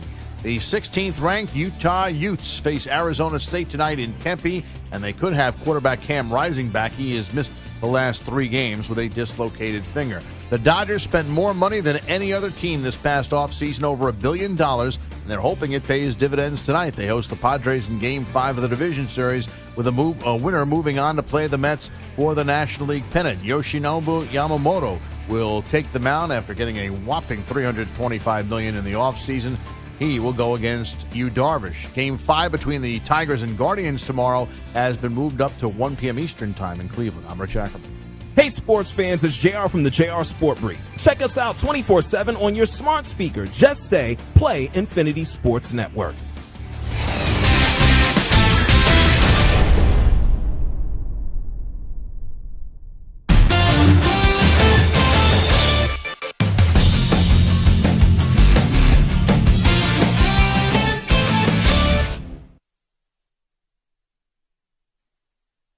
You're in a 5-minute break.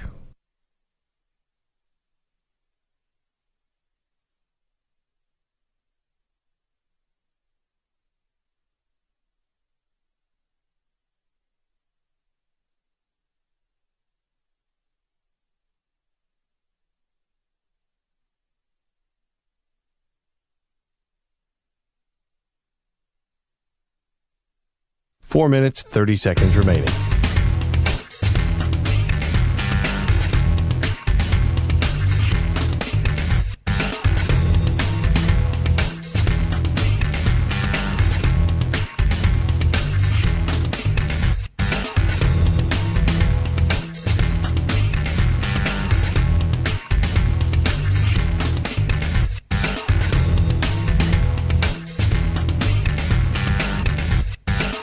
4 minutes remaining.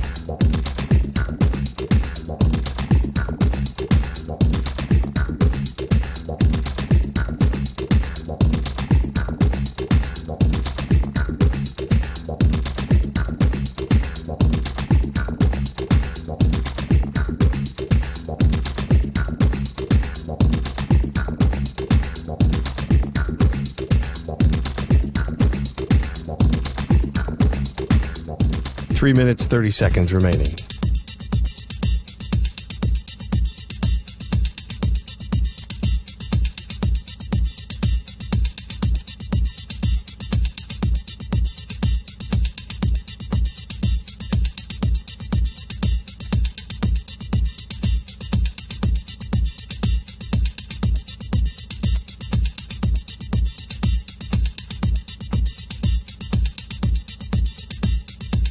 Three minutes remaining.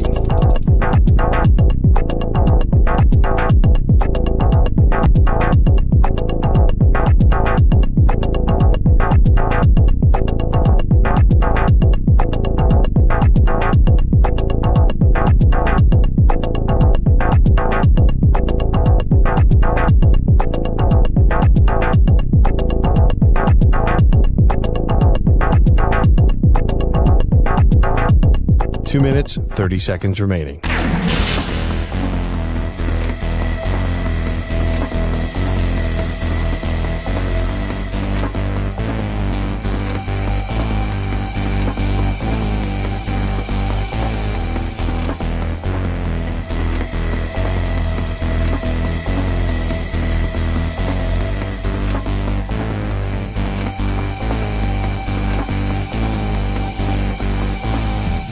Two minutes remaining.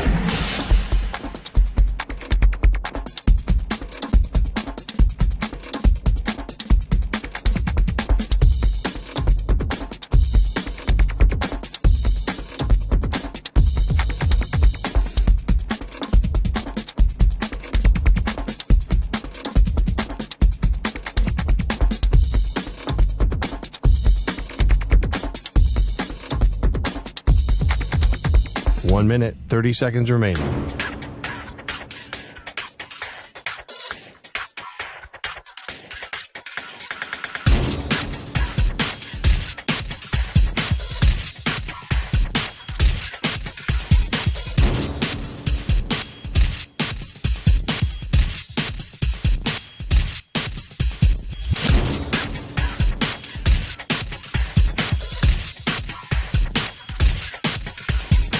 One minute remaining.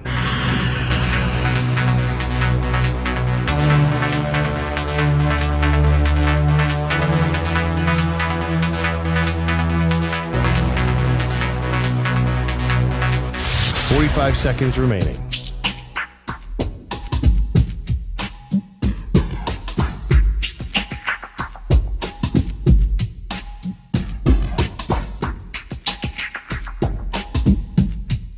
Thirty seconds remaining.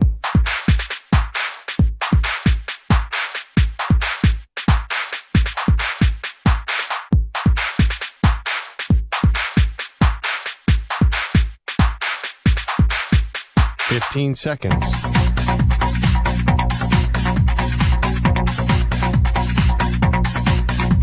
Break ends in 5 seconds.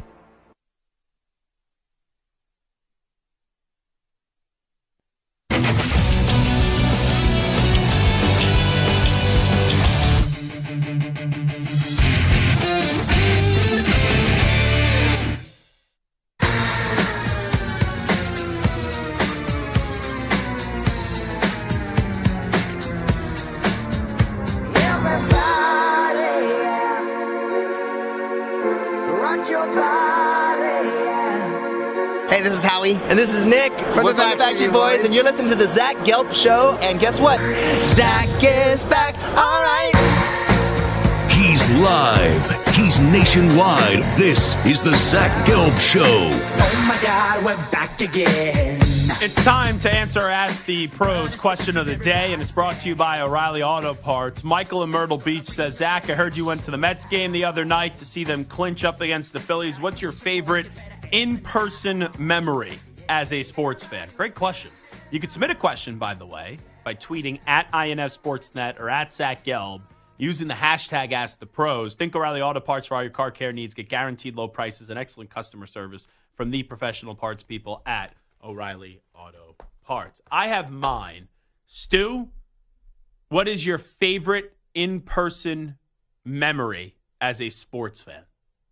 So is it soccer? No. Okay. No. This is so I've kind of two. One is I was only like 7 or 8 at the time, but I was at David Cohn's perfect game. Oh wow. So that was awesome. Yes. That's something I would love to be at, a perfect game or a no-hitter. Yeah. Never have experienced. Even if it's against my team, I still think it'd be cool to be at. So that was great. And then the other one would be 2017. I went to Game 5 ALCS, Yankees-Astros. Tanaka pitches a gem to have the Yankees go up 3-2. Now they go to Houston and lose both. So yeah, but you thought they were going to win when they. But in the moment, going up 3-2 in the crowd in the upper deck, it was incredible. Yeah, Botcher. I feel like you go to a lot of crazy events. I feel like you go to a bunch of crazy concerts. You know, you going to Comic-Con this weekend? No, I'm not. I've been to Comic-Con once, and I didn't buy the ticket, so okay. I'm not a big Comic-Con. Big Zoo and Gallo. I think it's next weekend, actually, Comic-Con. I think I said this weekend. They're like Comic-Con freaks. You know, Gallo, I was like, oh, you going to any of them? Is Comic-Con starts on a Friday or Thursday? Thursday or Friday to Sunday. I think it's Thursday to Sunday. Oh, I think it's all 4 days, I believe. Okay. I said to Gallo, like, are you going to any of the Mets games? Because I'm going to 3 and 4. It's a Wednesday, Thursday. And he goes, bro, can't go. Comic-Con. And then Big Zoo, like, walks in today, and he's going to Comic-Con, too. I would have thought you were a Comic-Con guy. To pay for an autograph from someone on a TV show doesn't sit right with me. Okay. But yeah, I was at the. You were at Fanatics Fest? No, not at all. Especially with those prices. What's your best sports event? I was at the Mets combined no hitter. Oh wow! Yeah. Other than that, there's been a couple buzzer beaters at NBA games that was fun. There's a Randy Foye one, Spencer Dinwiddie versus the Nets on the revenge game, stuff like that. Okay. For me, it's 28-3. Nothing will top that. It's my team. Even if it wasn't my team, you know, as long as I just wasn't a fan of the other team that blew the game. But I'm sitting in that stadium at 28-3. The game's over. I even put out like some tweet, you know, spent X on the ticket, just bought like a $20 popcorn, and I'm having a miserable evening as the Patriots are just getting blown out of the Super Bowl. And then when you already like admitted defeat in a game, you don't want to get your hopes back up.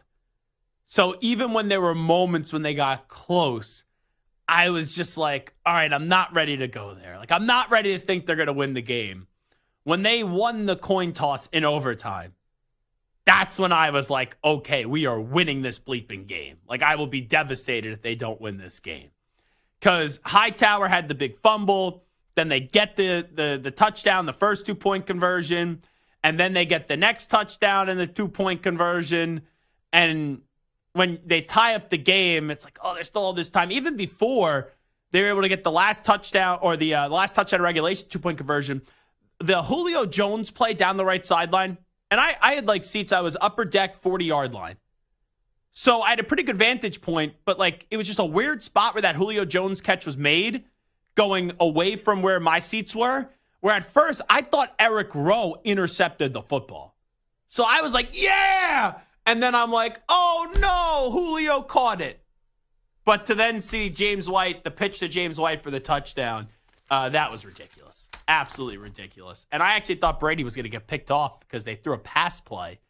You know, Martellus Bennett, they had him down at the 1 pass interference, but then after that, they tried to throw one up there right down at the goal line. I was like, don't do the Seattle Seahawks. Just run the ball. And eventually they pitch it to White, and the Patriots won the Super Bowl. So that was the best in-person sports moment that I've ever seen, the 28-3 comeback as the Patriots took care of the Atlanta Falcons. All right, that will do it for another week of the Zach Gelb Show on the Infinity Sports Network. If you want to listen to me on WFAN in New York City, and you aren't in New York City or in the area, just use the free Odyssey app, and don't miss a second of it, because it goes by quickly. I'm only on from 9 to 9:30 a.m. Eastern time each and every Saturday on the Fan. And then on Sundays, you can catch me right here on many of these same stations on the Infinity Sports Network. You should also listen to on the free Odyssey app for Sunday Morning Football, where the 10 a.m. Eastern time hour when we get started is dedicated to all college football, recapping the games from the night before.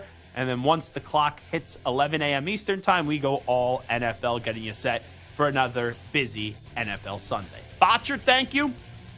Stupak, thank you as well. Ack, great job on the updates, and a big thanks to each and every one of you for listening to the extravaganza. We will be back on Monday in this time slot at 3 p.m. Eastern, noon Pacific time. Big thanks to all of our guests as well. We out. Bye-bye. Peace.